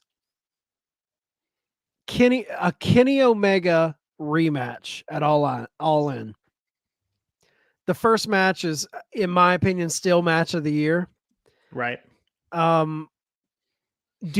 Is that enough for you? Like, do you want to see that at All In, the rematch, something we've already, even though it's match of the year and we know it's a banger, do you want to see that for Kenny Omega at All In, a rematch? Yeah. Yes. I think I would sign off on that, especially the other options. I know Meltzer ran a poll talking about other guys he could work. I think the writing's on the wall for this match happening. They're setting it up too. And we'll talk about it in a second with Resurgence and Dominion coming up. This is, you had the first match being on Kenny's home turf in New Japan Pro Wrestling. And I know this is AEW, but this is in the United Kingdom. This is on their home turf. And maybe you decide to have a third and staple match. Maybe Ospreay gets the win here. I think that's probably the booking decision you go with. I think it's a no-brainer if there's no other match you can do. And obviously the other match you'd want to do is Punk versus Kenny. Might be the best option for everyone here. Working this. So yeah, I'd sign off on it. I was hoping for Ospreay Omega at Forbidden Door, and then maybe like a Danielson Ospreay at All In.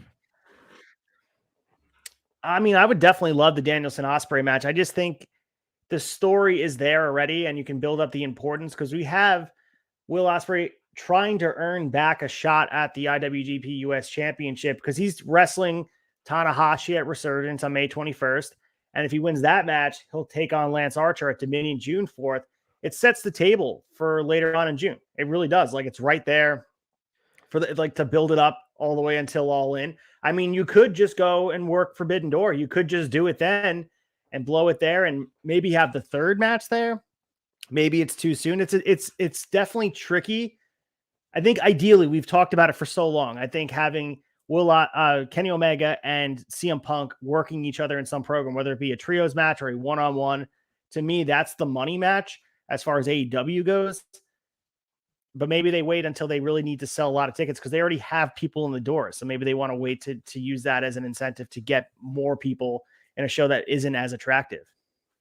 Yeah,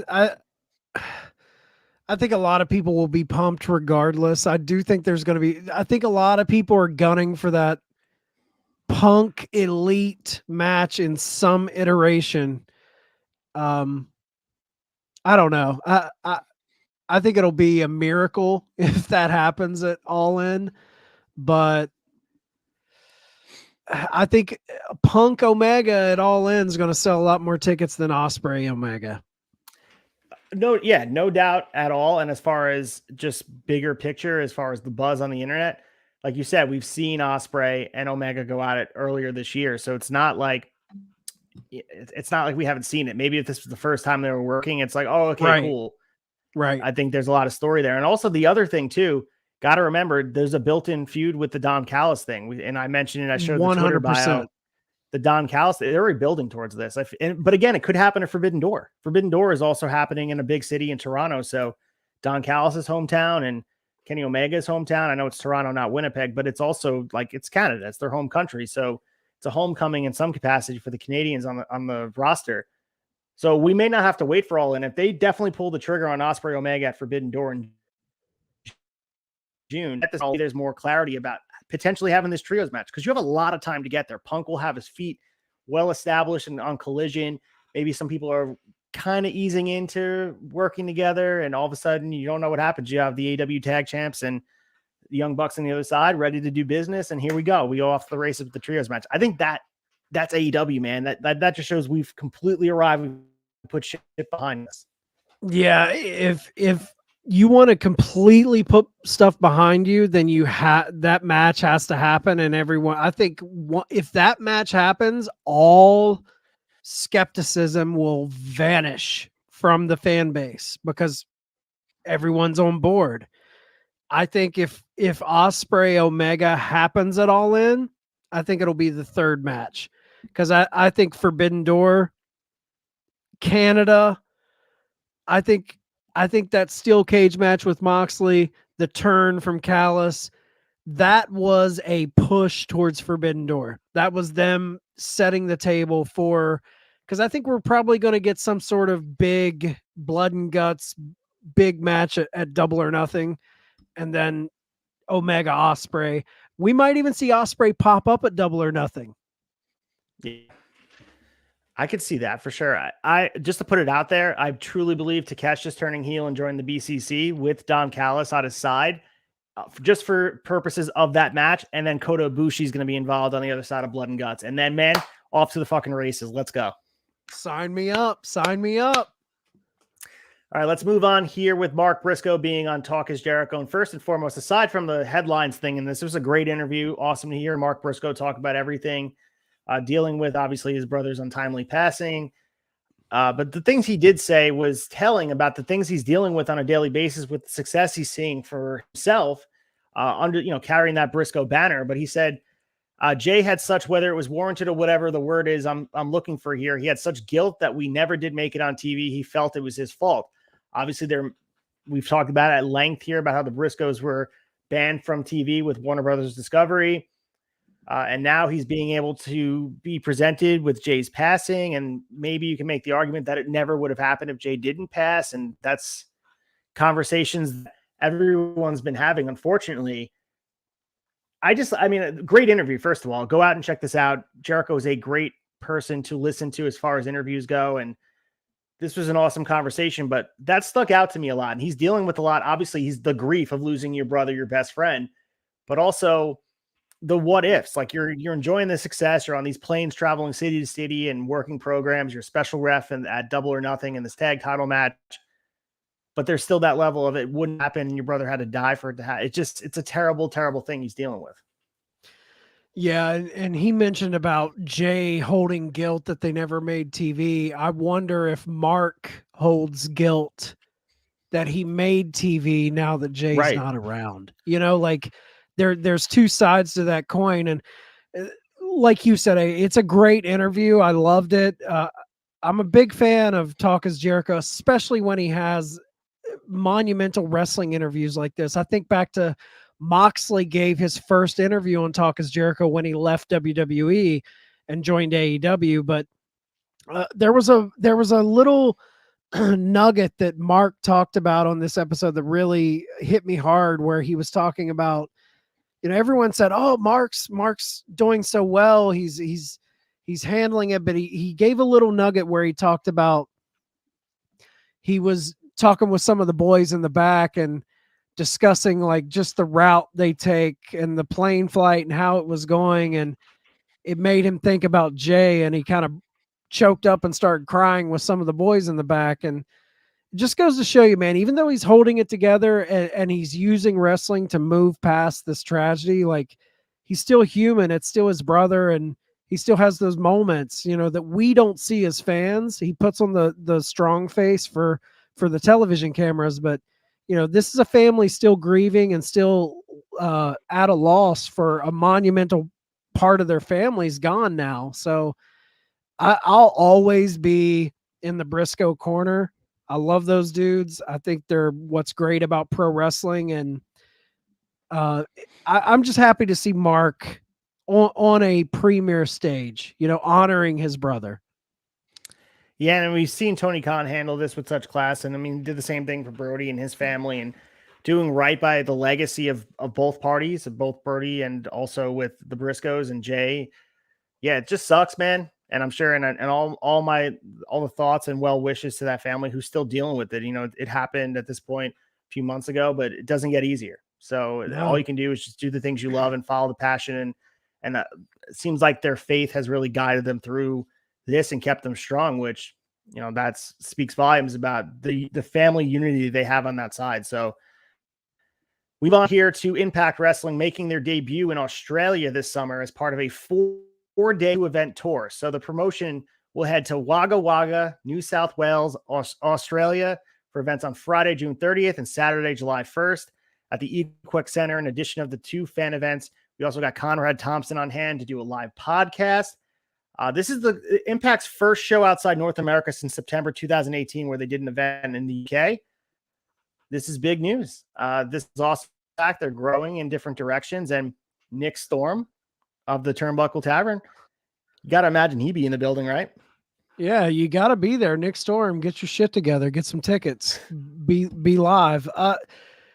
I think they're hitting it. We've been talking about this on a lot of the recent episodes of Wrestling Tonight, how Impact's really in a groove right now. We saw them get Nick Aldis. We saw them get Trinity. They're making moves. For them to be venturing outside of, the US and Canada for the first time since 2018, that's huge. Australia, man, hotbed of fans down there. I think it'll probably be a pretty wild crowd. Yeah, and this is their precursor for, I know that's been talk about WWE holding an event in Sydney. So maybe this is their audition for maybe WWE will hold one of their PLEs there as well. The internet, I have more clarity on this, but apparently this was supposed to be a New Japan Pro Wrestling show, but they pulled out due to scheduling and talent availability issues, and Impact slid in under the same time slot, same arena, and the relationship between Impact and New Japan was evident. Maybe Gato went out and talked to the producers and the guys higher ups at Impact to make this happen. But yeah, this is going to be an interesting card, and this just joins the plethora of wrestling this summer that we have to enjoy. And it's a big deal. This is not a small show. Yeah, I mean, that's huge. That it just goes to show you got to be ready. New Japan can't make it. Impact steps up, fills in the void. That's how success happens. You got to be ready for those opportunities. So WWE is talking about Backlash 2023, and everyone's going to remember it for the Bad Bunny match, but apparently it was a record-breaking night for the company. So they released a press release on Monday. They talked about how it was the highest grossing and most viewed Backlash event in history. Obviously, we all know it took place in Puerto Rico. We saw the reemergence of Carlito. Savio Vega made a surprise appearance. Damian Priest and Bad Bunny put on an awesome street fight. We talked about it last week. If you want more details about the match, you missed it, go out and watch it. But also go back to Wrestling Time to hear us talk about one of our big stories. But the quote was, viewership of Backlash saw a 28% increase versus the record set in 2022. The event, which featured Bad Bunny, the most streamed artist in the world, marked the largest gate ever for any WWE event held in Puerto Rico and the largest gate in the history of Backlash. Kind of expected. I mean, this was, as far as Backlashes go, I mean, it's usually one of those events that's just WrestleMania rematches and just get to the next event, build towards maybe the summer. But this was a hot crowd, one of the hottest crowds I've seen ever in wrestling. And that's not just being because it just happened, but correct me if I'm wrong. I haven't seen a crowd on the WWE side be that palpable in a very long time, if ever. I mean, outside of a WrestleMania. No, I mean, the crowd was lit. The Clash at the Castle crowd was pretty good, but I think Puerto Rico even topped them. But, you know, when you starve a territory for shows, that's what you'll get, especially I know Puerto Rico isn't technically international, but you starve international territories and then you go there with a big show, they're going to show up for you. And Puerto Rico has the history, the big rabid fan base, great show. They delivered. And more importantly, the crowd delivered. You know, it was a phenomenal show. Yeah, they also broke merchandise and sponsorship records for Backlash, where they focus on increasing sponsorship revenue.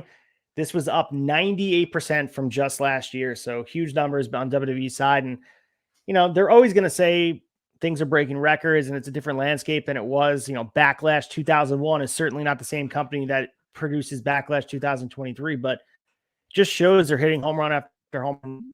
Not just them. Everyone's eating, man. Keep on saying it. Everybody's eating. Yeah, they're super hot, man. WWE is super hot right now. So we also have Matt Jackson of the Young Bucks has been officially medically cleared to return following a partially torn bicep. So we know that he hurt it in a three-way trios championship match on March 15th. He was working hurt throughout the remainder of the match.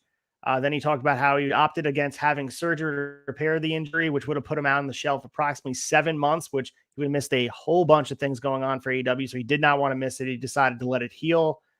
Now that he's cleared, they have no match or Double or Nothing. We're going to obviously see maybe they'll be involved in this whole big package we mentioned before with Blood and Guts or some big level thing with the BCC. Awesome to see Mac Jackson back in action, and he's an essential part to what AEW is doing throughout the summer. Yeah, he's been dealing. I know this happened, and I know he was dealing with some back issues prior to this. I'm glad that he's letting it heal. I would have hated to seen him sit on the shelf for 7 months. So the Young Bucks aren't the Young Bucks without a Jackson. You know, both Jacksons got to be there. So I'm glad he's going to be here for Double or Nothing. So we also have Braun Breaker reportedly heading to the main roster soon. So he's been rumored for a main roster slot. I mean, we thought he'd be in the WWE draft following the NXT title loss to Carmelo Hayes at NXT Stand and Deliver. We have an update from a new report from Worked Wrestling Notes that there was a tentative plan to bring Breaker up during the draft to the main roster, but WWE officials are so impressed with his heel persona that he was kept in NXT to better cultivate his character. They talked about the plans to be called up to Raw or SmackDown after SummerSlam. So we'll see what happens with Braun Breaker. Maybe they're letting some of the drama cool down with Rick Steiner, and maybe they didn't want him getting called up to the roster right on the heels of that and not be damaged. They're clearly high on him. He's a guy that they see a lot of potential in. Hopefully we haven't seen a lot of guys from NXT get up to the main roster and be given their exact gimmick. Maybe Braun Breaker will be breaking that mold, pun completely intended, that they desperately need another main eventer at the top. Maybe Braun Breaker can be that big bad. To me, something's missing from him, but I will be cautiously optimistic once they bring him up. I think fans calling for him to come up now, bring him up, dude, let him simmer. He is not, in ring, he's solid, but I don't see the character stuff yet. I think he's doing better as a heel, but I'm with you. I think there's something missing or something lacking. I think if he gets up there with the big boys, he's going to be a little bit exposed. I think the longer he sits and marinates in NXT, the more that tension will build of us wanting him there. I'm not in any rush to see Braun Breaker on the main roster. He's young, he's talented, he has the pedigree. Let him sit and just nurture his abilities. I don't need to see him on the main roster anytime soon. Yeah, I agree with that. I think a big piece to what they're doing with Braun Breaker is they need to make sure he's in a role where he could be successful, where his warts don't show because he's a younger wrestler without sort of the reps. I mean, look at Solo Sikoa's situation. He's benefiting by being protected with the bloodline, standing by their side, getting the rub from the Usos and Roman Reigns, and also not to mention Paul Heyman, learning on the road and all that stuff. But he's also protected. I don't know if Braun Breaker, if he gets tossed up to the main roster without the kind of padding and protection of a faction or a main storyline, maybe he just becomes another guy like a Johnny Gargano or a Karrion Kross. He just becomes a guy that's on the roster. Unless he's involved in a main program, leave him in NXT, let him cultivate that character, as you mentioned. I mean, I would be nervous for him being in a main program too, because it's one thing like Solo Sikoa, he's kind of hidden in the bloodline. They found a way to protect him. You throw Braun Breaker in there mano a mano with someone in the ring. I mean, they could expose his ass. Like, look how John Cena just punked Austin Theory in the lead up to WrestleMania. Like, you get one bad promo where he looks like a chump, it could really put the brakes on the rocket on his back. So I think pump the brakes on wanting to get this guy up there as quick as possible, because honestly, right now, if they bring him up there, he's running right into the mid card. I don't see them throwing him to fucking Roman Reigns. Like, it's going to take some time, man. Absolutely. And we have a little bit more news about the Judgment Day. They're apparently adding a new member, and we know that the Judgment Day currently consists of Finn Balor, Damian Priest, as we mentioned before, Dominic Mysterio, Ripley. But a new report from a credible source at Boozer Wrestling notes that JD McDonough is being considered for a spot in the faction. So it was noted that McDonough and the Judgment Day is being heavily discussed, but as of late last week, the addition has not been approved. We saw McDonough drafted to Raw last week. And it's been speculated that he'll be on tonight's show. So it's 47 minutes in. Maybe he's shown up already, but it's not confirmed. He's not on the internal run sheet. It hasn't been at all confirmed, but something to watch out for. But to me, don't touch the Judgment Day. It's finally doing something that is gotten over organically. The worst thing you can do is add more people to a faction when you're not readily equipped to handle more stories. I think they're perfectly constructed right now with Finn. Everybody has their role. It's absolutely amazing. So I'm skeptical about it working. A guy like JD McDonough kind of fits aesthetically, but to me, I love the dynamic between the four of them that they have now. Yeah, I'm not totally against bringing in a new member, but it has to be done right. You don't want to just add on fat. It's that NWO thing. You don't want the person coming in to take away from what's already there, because it is working really nicely. I think the McDonough thing is coming in partially because I believe he's a Finn Balor protege, and Finn's probably pushing for that. That to me seemed, it's a good way to get a new guy, some attention on him, to inject him into an already successful faction. But at the same time, he might get lost in the sauce, like a no name, and everyone's going to be like, who is this guy? He's got to kind of form his character within this group. Maybe you should have if you're going to go a new member route, maybe it should be someone to add a little more something to the table that casuals will know. I don't know. I'm with you. I kind of do like the Judgment Day the way it's working. You don't want to mess with the recipe right now. I would hold off on bringing a new member in. Yeah, I'm a little bit protective of it because I was so against them. And we, go back in the archives of the tavern where we'd argue about House of Black versus Judgment Day, but they're so removed from what they are. Like, I don't even think about them in the same category. And that's a credit to the four guys in there and what they've turned it into. I'm just afraid if you add something to it, it will tip the scale in a different direction that's not as good. But again, cautiously optimistic for a guy like JD McDonough, it's similar to Braun Breaker. He'd be protected by having this cloak of Judgment Day over him. Right. But it might not benefit the whole total group and might offset the stories that are going on, because the dynamic, like you said, with Dominic and Damian, and everyone has their specific role. And if they have something slotted for JD McDonough where he can fit a role that maybe we don't see that they need, trust the process. At this point, Judgment Day is killing it right now. Yeah. It's very tricky when you go messing with a formula like that. I think you're not to say they couldn't hit it out of the park and really get this guy some attention quicker than what he would get just coming in as JD McDonough by himself, but it's a risk. It's a risk. So let's get into Dave's raves and talk about what he had to say. Match of the week, performer of the week, if he had anything else to say.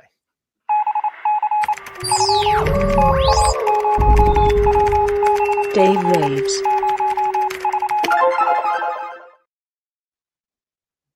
All right, Dave Meltzer's flavor of the week for Dave's raves. His match of the week was one you probably wouldn't expect, probably one you didn't watch. It's from Big Japan Pro Wrestling.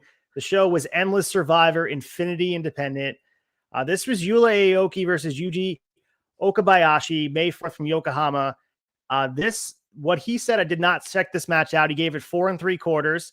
And he said consensus was a lot of people gave him 5 from In the Arena. He talked about how it was a hard-hitting affair.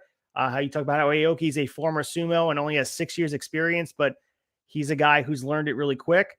Highlighted this in the notes. He said this was the type of veteran versus younger wrestler match, a title match you see in Japan, where the younger guy gets in all his moves, gets a ton of near falls, and comes close with the crowd behind him, and then lose. Except in this case, he won. So a match to check out. It's always cool to see different companies get a little bit of shine from Dave Meltzer, and not just your classic New Japan Pro Wrestling. This is even a deeper cut than Pro Wrestling Noah or Stardom. This is Big Japan Pro Wrestling.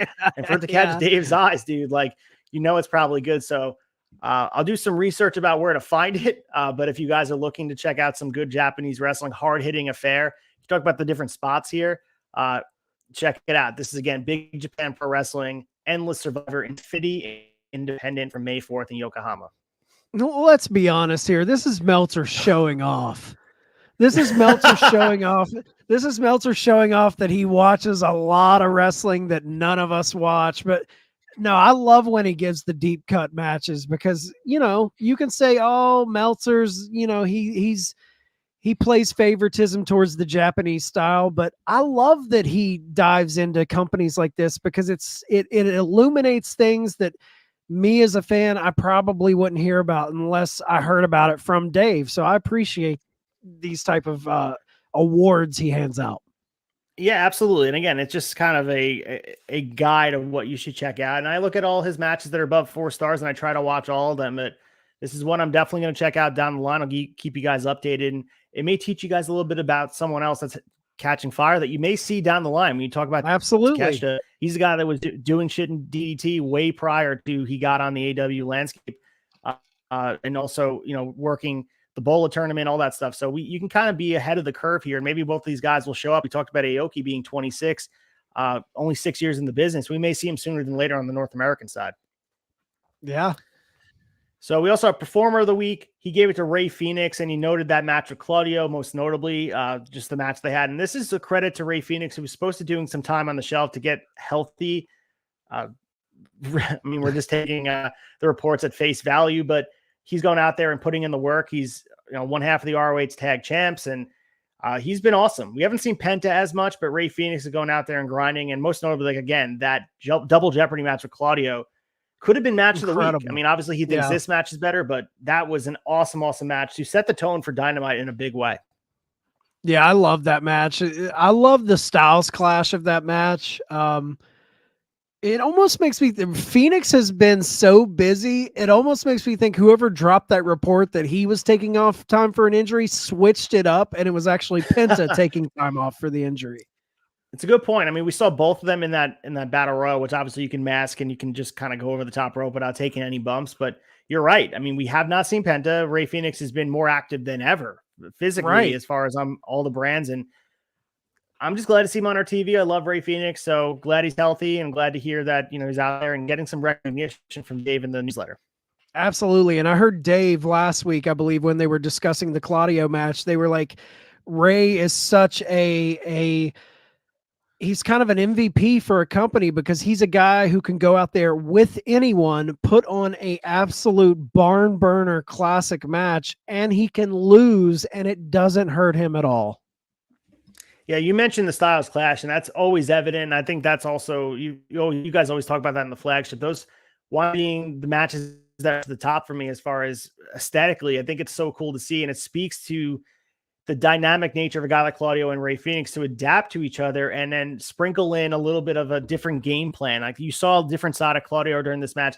Same thing with Ray Phoenix. He had to do a little bit more of the ground-based offense that we would never see. And also Claudio trying to adjust to how Ray Phoenix is flying all around him. Yeah. Honestly, I thought it was an awesome match, and it speaks volumes about the professionalism on both these guys to adapt. That really speaks volumes because so many times on the independents or other companies, younger guys working two different styles, it feels like they're playing two different notes, like in two different keys, where two different types of music are being played. And it doesn't sound.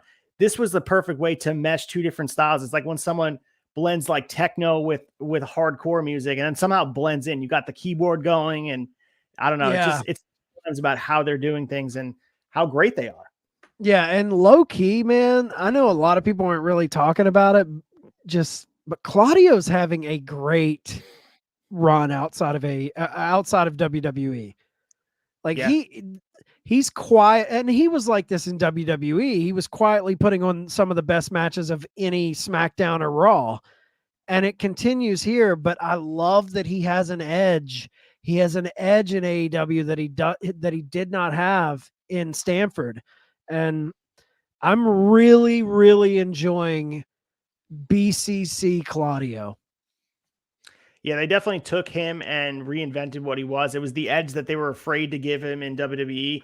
And for whatever reason, I know that they gave him that mini push in 2014, but that was like really, I mean, when he took on Randy Orton, he took John Cena to the limit, won the Andre the Giant Battle Royal. We saw a little bit of an edge when they put Paul Heyman with them, but yeah, this is next level with Heyman.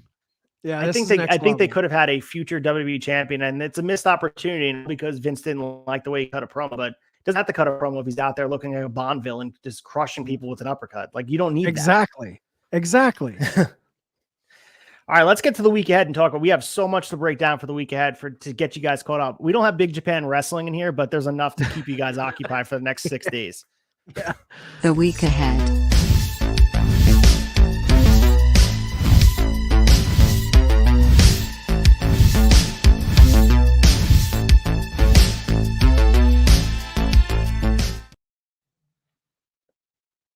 All right, week ahead, AEW Dynamite on May 17th. Stack card here. First of all, we're going to get the follow-up on the huge announcement.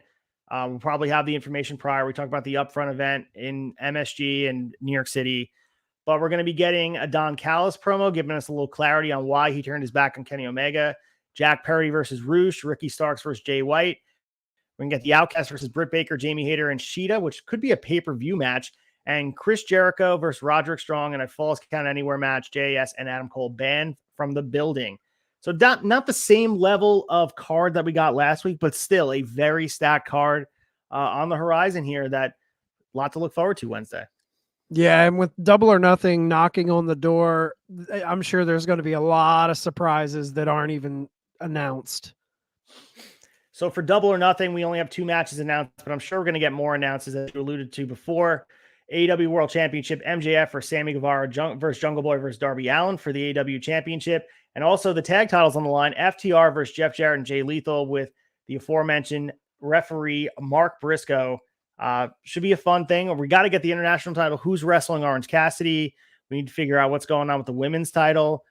Also need to figure out what's going on with the trios title. Who's taking on House of Black? There's a lot of cards that need to fall in different spots. And hopefully we get those answers soon because it's approaching, man. We have 11 days until that show. It's coming up quick. Yeah, it's close. I if I was a betting man, I would say we're definitely going to get Wardlow Christian at Double or Nothing. Right. Okay. The international title, it's got to be, I want to see who they throw him in with. I wouldn't be shocked if it's Miro. I really wouldn't be shocked if it's Miro where he came back. Who knows? But man, Orange Cassidy on a legendary, low-key, maybe the best thing on AEW TV right now is the Orange Cassidy run. Absolutely. Speaking of good things, we have Impact, who's getting ready for their Australia trip. They have Spring Slugfest coming up on this Thursday. We're going to get the Impact World Championship on the line. Steve Macklin versus Rhino. We get Trey Miguel versus Laredo Kid in a non-title X Division match. Jason Hotz versus Ace Austin. Sierra versus Jody Threat. Trinity Fatu versus Kylan King in her debut match here. And we're getting a six-man tag match. John Gresham, Uemura, and Alex Shelley taking on Moose, Frankie Kazarian, and Eddie Edwards. This is taped in advance. We've talked about this. They did a bulk taping in Chicago. But some of the stuff here is worth checking out. They're building up towards Under Siege, which is going to be an awesome pay-per-view May 26th. A lot to like in Impact. They've been crushing it, kind of going in the background. We talk about being the third option and kind of thriving there. It's evident week to week. It's quality content. So check it out over on Access. Yeah, keep your eye on that Trey Miguel Laredo Kid non-title X Division match. That's going to be probably a barn burner. And I'm pumped to see Trinity Fatu against Kylan King, because Kylan King, friend of the show, go back in our archives of Visits to the Tavern. We spoke to her before she really started getting her run in NWA and Impact when she was doing dark tapings on AEW. Kylan King is a workhorse, man. She's going to put on a good match with Trinity. We'll give you guys the full card for Under Siege from May 26th next Monday. So you guys just know they have a full card going ready for you. It's obviously main evented by Steve Macklin and PCO, but there's a lot of good matches to check out on pay-per-view. But we also have New Japan Pro Wrestling Resurgence happening right here in the States, Sunday, May 21st. A lot of things to look forward to. Most notably, we're going to get the return of Jon Moxley to New Japan Pro Wrestling. He's going to be teaming with Wheeler Yuta and Shota Umino, taking on Okada, Ishii, and Rocky Romero in a six-man tag match. We're also going to get Tanahashi versus Will Ospreay in a number one contenders tournament match for the IWGP US title. As I mentioned, winner will take on Lance Archer at Dominion. But other good stuff here. I mean, we're gonna get the street fight between Fred Rosser and Juice Robinson. Get the strong championship Hikuleo against Kenta. A lot of good stuff here, and New Japan is kind of trying to fall into their own. It's awesome to see Mox back there, and also Wheeler getting a little bit of rub in New Japan. Yeah, a lot of good Mercedes Moné in action. You got Willow Nightingale showing up. Zack Sabre Jr. and Bad Dude Tito. I like Bad Dude Tito. Yep. Cool guy. New Japan Wrestling Dominion. Right now, the card has been set. IWGP World Heavyweight Championship. Sonata will defend against Yota Tsuji. The never open weight title, David Finlay against El Phantasmo. The tag titles on the line, Aussie Open defending against Evil, and Yujihiro Takahashi and Bishiban, which is Goto and Yoshihashi. The TV titles on the line, Zack Sabre Jr. against Jeff Cobb. We're also going to see the TV title on the line on ROH TV this coming Thursday, so check that out, Honor Society. And then we're also going to get Lance Archer versus either Tanahashi or Will Ospreay at Dominion. Again, this is June 4th, so a little bit out there, but New Japan Pro Wrestling is just as much on fire as everything else, and they're putting out consistent content. And don't sleep on New Japan either. So make sure you guys are checking them out, at least keeping up with all the news. Yeah, Zack Sabre Jr. against Jeff Cobb. That's one I got my eyes on. And honestly, there's a part of me like I hope Forbidden Door 2. I know we were kind of promised it in the first one. Injuries kind of prevented it from happening, but I'm still wanting Zack Sabre Jr. versus Bryan Danielson, man. So hopefully we get that. Yeah, that's a dream match for Danielson. I think you said it. So it wouldn't shock me if we got it, especially as you mentioned before. It was on the docket before the injuries happened and kind of wreaked havoc on the Forbidden Door plans. But we also have the New Japan Pro Wrestling, All Japan Pro Wrestling, and the Noah All Together Now show happening on June 9th coming up. So they announced some matches. Most of them are going to be interpromotional tag team matches, similar to the All Together cards that took place back in 2010. Main evented by Tanahashi, Miyahara, and Kiyomiya, taking on Okada, Yagi, and Keno. So earlier this year, if you guys remember that work shoot match that we talked about during in the news, Okada defeated Kiyomiya in a singles match at the retirement show for Keiji Muto. So they're usually in that to base on things. Okada and Kiyomiya have been having a great blood feud over two different promotions. It's been awesome to see, but we have a couple of other good matches. We're going to be getting the Naito, Takagi, and Bushi taking on Nagata, Suwama, and Anzai. So Nagata is under contract with New Japan Pro Wrestling. He's wrestling in All Japan. He's their current Triple Crown champion. So hopefully to get a little rub from getting Naito in action as well. So he's another guy, Naito, that I would love to see on the Forbidden Door card. We did not get him last year, and he's a guy who's, I mean, I love Naito. I love Kota Ibushi. Those are guys that you want to see. You don't want to just see the Okadas over from New Japan and AEW. A Naito would be an awesome production. I don't know who he'd work, but I'd love to see Naito on a big stage for AEW. It'd be awesome to see. I love Naito, man. He's such a unique character, has such a unique look. I totally forgot that we didn't get him at Forbidden Door last year. Hopefully they work him in this year. For NXT this Thursday, we have a decent card here. The Creed brothers taking on the Dyad, Wesley and Tyler Bate taking on Drew Gulak and Charlie Dempsey. We have the NXT Women's Championship Tournament underway. We have 2 matches going on. Cora Jade versus Ellen Henley. The other match being Roxanne Perez versus JC Jane. And we're going to get a Supernova session with Dragon Lee. Most notably, the biggest thing that kind of got my attention was Tyler Bate is back in the NXT landscape. I'm not sure how often he's been there, but I would love to see him on the main roster. He's another guy who's underutilized under WWE contract. I love Tyler Bate, man. I go back to that first initial NXT UK tournament to crown their champion when it was him and Pete Dunne. Man, I love Tyler Bate. I love that early class. You know, the Trent Sevens, the Tyler Bates, the Pete Dunnes. Tyler Bate, yeah, man, I was shocked that they didn't pull him up to the main roster. Yeah, I mean, the UK for NXT was crushing it for a bit. I just actually watched, funny that you just said that. I watched the Pete Dunne and the Walter match the other night, just at the TakeOver. I think it was TakeOver Brooklyn 2019. Just an absolute crazy good match. And just Pete Dunne, they were talking about how crazy that number was as far as being champion for so long. It's not even close to what Roman is at this point. But at the time, his run as NXT UK champion before he lost it to Walter was astounding. But it's funny what happens now with numbers. We move over to Raw, and that's tonight. We're an hour in at this point. We have the Women's Tag Team Championship match. Liv Morgan and Raquel Rodriguez taking on Sonya Deville and Chelsea Green. We're going to get Gunther's debut, Shinsuke Nakamura versus The Miz, and we're going to have a number one contenders battle royal for the Intercontinental Championship for the winner facing Gunther at Night of Champions. We're going to get a Cody Rhodes promo, and we're going to get a Becky Lynch promo addressing what's going on with Trish Stratus. Probably going to see Trish Stratus versus Becky at Night of Champions, possibly. You got to be wearing the full jumpsuit, obviously, full, full arm sleeves, and then got to cover it up. Can't cover it. Yeah, blood money speaks, bro.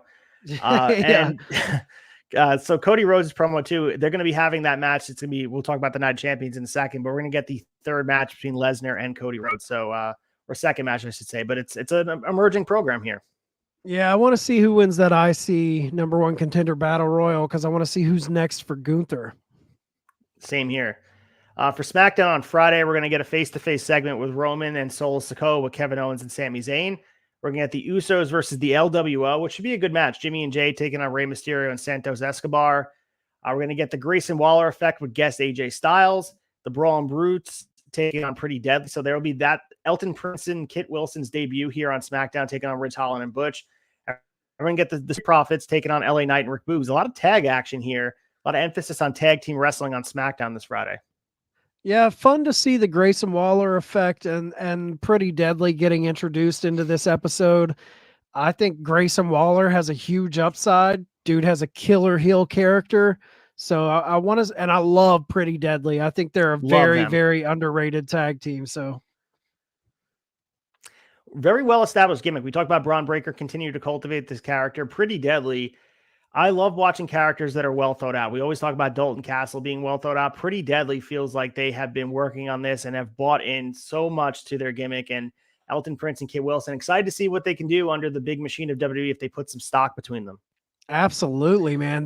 Dude, when I saw them on NXT UK, I was like, these guys pop. Like even on the NXT UK show, it seemed like they were more formed than a lot of the other people. Like they just had that eye test. You watch them, you're like, oh shit, there's something there. And now they're getting the big stage. I think it's going to be fun to watch them. So we have Night of Champions approaching 5/27 for that crazy weekend of wrestling. We have, obviously that's Double or Nothing weekend, but the day before Double or Nothing, we're going to get Night of Champions. We mentioned before the tournament finals for the new WWE World Heavyweight Championship. Seth Rollins taking on AJ Styles. We get that blood feud between Lesnar and Cody Rhodes, their second match. We'll see if Cody can to go 2-0 against Lesnar. And we have this interesting match here. I'm interested to hear your take on this. The undisputed WWE tag titles on the line. Kevin Owens and Sami Zayn taking on Roman Reigns and Solo Sikoa. So there's two parts of this. Sami Zayn is going to Saudi Arabia and wrestling. This will be the first time he's done that. And people are saying the relationship between Saudi Arabia and Syria have been loosening people to go in from Syria. That's why he's going there. But what do you think about Roman Reigns and Solo Sikoa getting a tag title shot? And is there a chance that Roman Reigns walks out with the tag titles? Is there a chance that they do that? I mean, I don't know how. I take that as a yes. Yeah, I mean, there is like, does he go there and lose? You know, like, I feel like if I had a gut reaction to this, I think it's a schmoz finish. I think it's a DQ finish. I don't think anyone wins. Who gets pinned? I mean, at the end of the day, Right. Solo Sikoa has only been pinned once. He lost to Cody Rhodes, and Roman's certainly not getting in. I mean, Yeah, I think I could see Roman and Sikoa winning. I could see them winning the titles because it advances I the could bloodline totally see them storyline. winning. I could totally see them winning, or I could see the Usos somehow coming down, getting involved, and causing a DQ, which furthers the Usos Roman Solo rift. You know.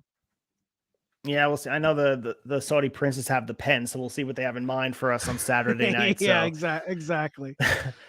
But that's all we got for you in the week ahead. Chad, let's hype up the rest of the tavern. I know you guys are recording Broken VCR in bulk. Tell us about some of the episodes coming up down the line. I've been enjoying all those episodes. You guys can check out Broken VCR. It's on its own channel now, so you guys make sure you guys follow on Instagram, but also leave a review on there. And just know it lives there. It's great to get inside the movies that you love, but also movies you don't even know about, which is awesome. Yeah.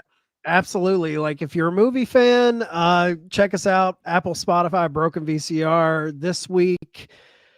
Last week we released Sideways, the 2004 film. And this week, what is it? It's a Failsafe, a film from the 60s, a Cold War era film. Teaser alert, me and Hawk both hate the movie. So you'll get to listen to us bury a movie together. Typically we're on opposite sides of the aisle, but I won't bury the lead too much, but there's an episode coming up fairly soon where we get into some heated arguments over stuff. So keep your ears peeled on Broken VCR.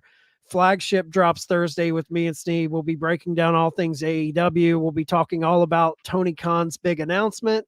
And this week, if you're watching us on YouTube, or yesterday, if you're listening to us on audio, we had Mark Bitters, Impact worker, referee, part of the ring crew. He came on the debate show. We had some good topics, so go check out the debate and show us some love. And Mark Bitters, he's the alum on the Hidden Treasures WWE. He had that Macho Man, not to do too much to do, but he'll give more details about that on the show. Great guest, one of the best guests we have here recurring here, and great insight, great conversation. I love this debate Monday morning. I look forward to it every morning. So it was a great conversation. You guys can hear him talk about Hulk Hogan. They talk about the referees, getting insight from an actual official that is in the ring. So it's awesome to hear his thoughts on it. You guys don't miss it. Check it out. So also too, on my end, Shot and Nostalgia Friday, we're going to be covering WWF Breakdown in Your House, the triple threat Stone Cold, Kane, and Undertaker. We're trying to get the title off of Stone Cold, and spoiler alert, they succeed. And then Vince tries to do a coronation to crown whoever he believes will be champion between Kane and Taker. And we get the fucking Zamboni attaching. And the craziest part about WWF 1998 is you watch all these video packages and compilation put togethers of all the different happenings of the Attitude Era. And you don't realize how close in time they are together. There's been a few Raws in a row, and sometimes on the same Raw, where you see so much happening. Like, I can't believe this is all in the same show. And that just speaks volumes to what they were doing. It was just, they found a rhythm. They have such an embarrassment of riches, as we continue to say, on that roster, just main eventer after main eventer, meaningful stories. And the product was hotter than ever. So you can talk about how a crowd can influence and make something feel important. They were reacting to everything. You know, you talk about the Puerto Rico crowd, but everything that they did as far as main stories go, they were bought in. Stone Cold got huge reactions. Vince was being booed out of the building. It's a great time to be a fan. The newsletter is great. Talking about what's going on WCW side. It's been a blast. We're about 3/4, if not a little bit more, through the season. But we're approaching the fall. We're end of September, this next episode. So we're getting close to Survivor Series, which is when The Rock has arrived as the WWF champion, the corporate champion. So join the ride. Come check it out. If you missed some of the pit stops in between, go back and check out the we have so much content. You can go check it out 2 hours every week on Friday. So Mike Belkast will be returning with me this Friday. And I look forward to the episode we're going to be recording soon. Yeah, what are you guys doing if you're not listening? If you're a wrestling fan and you're not watching Shot of Nostalgia, I mean, 1998, I was 15 years old, man, right? Just sowing those teenage oats, watching the best fucking wrestling on the planet, and you guys do a great job covering it. If you want some evergreen stuff where you can just kind of kick back, jump in your DeLorean and travel back to some of the best eras of pro wrestling, I think Ace and Mike just crush it out of the park every week. I appreciate that. And also, you guys can check it out next Friday. So I'm going to be recording this Saturday with The Cause of It All, As Above, So Below, Joey Conway. On this Saturday, it will be dropping audio early on the Acefield Retro channel, but you can catch it on the Friday following Shot of Nostalgia, May 26th, on video. And you can also catch the audio that following Wednesday, or maybe the Wednesday before. I'll talk to Sneed about how it drops. But I want to miss, it's going to be a continuation of the conversation we had about 6 months ago at this point.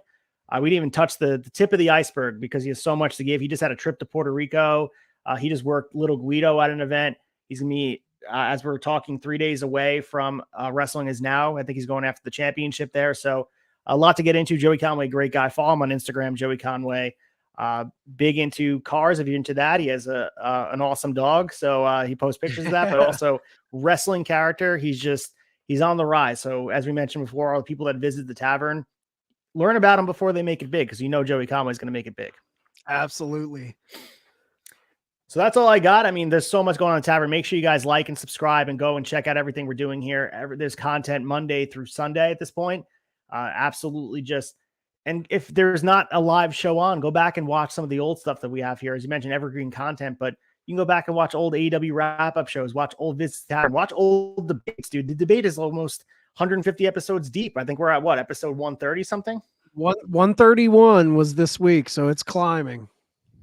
Awesome stuff, you guys. I mean, we have such a fun summer ahead of us with the tavern here. A lot of good content for all your AEW needs, New Japan needs, WWE needs, right here on the tavern. Just hit the subscribe button, put your bell on for notifications, and also follow us on Instagram at Turnbuckle Tavern for all your needs. And you're not going to miss 1 ounce of news of wrestling. What else can you ask for? Absolutely, guys. Just go to the Turnbuckle Tavern. Everything's there. If you want to buy a t-shirt, it's there. We're not begging you to, but if you want to, it's there to buy. Wear the threads, support the brand. And mainly, though, Apple, Spotify, YouTube. If you follow, like, subscribe on those, we'll love you forever. We'll dance at your wedding. And next, the only thing I can say is until we walk that aisle with you again, God luck and good speed. Reach for the sky, boy.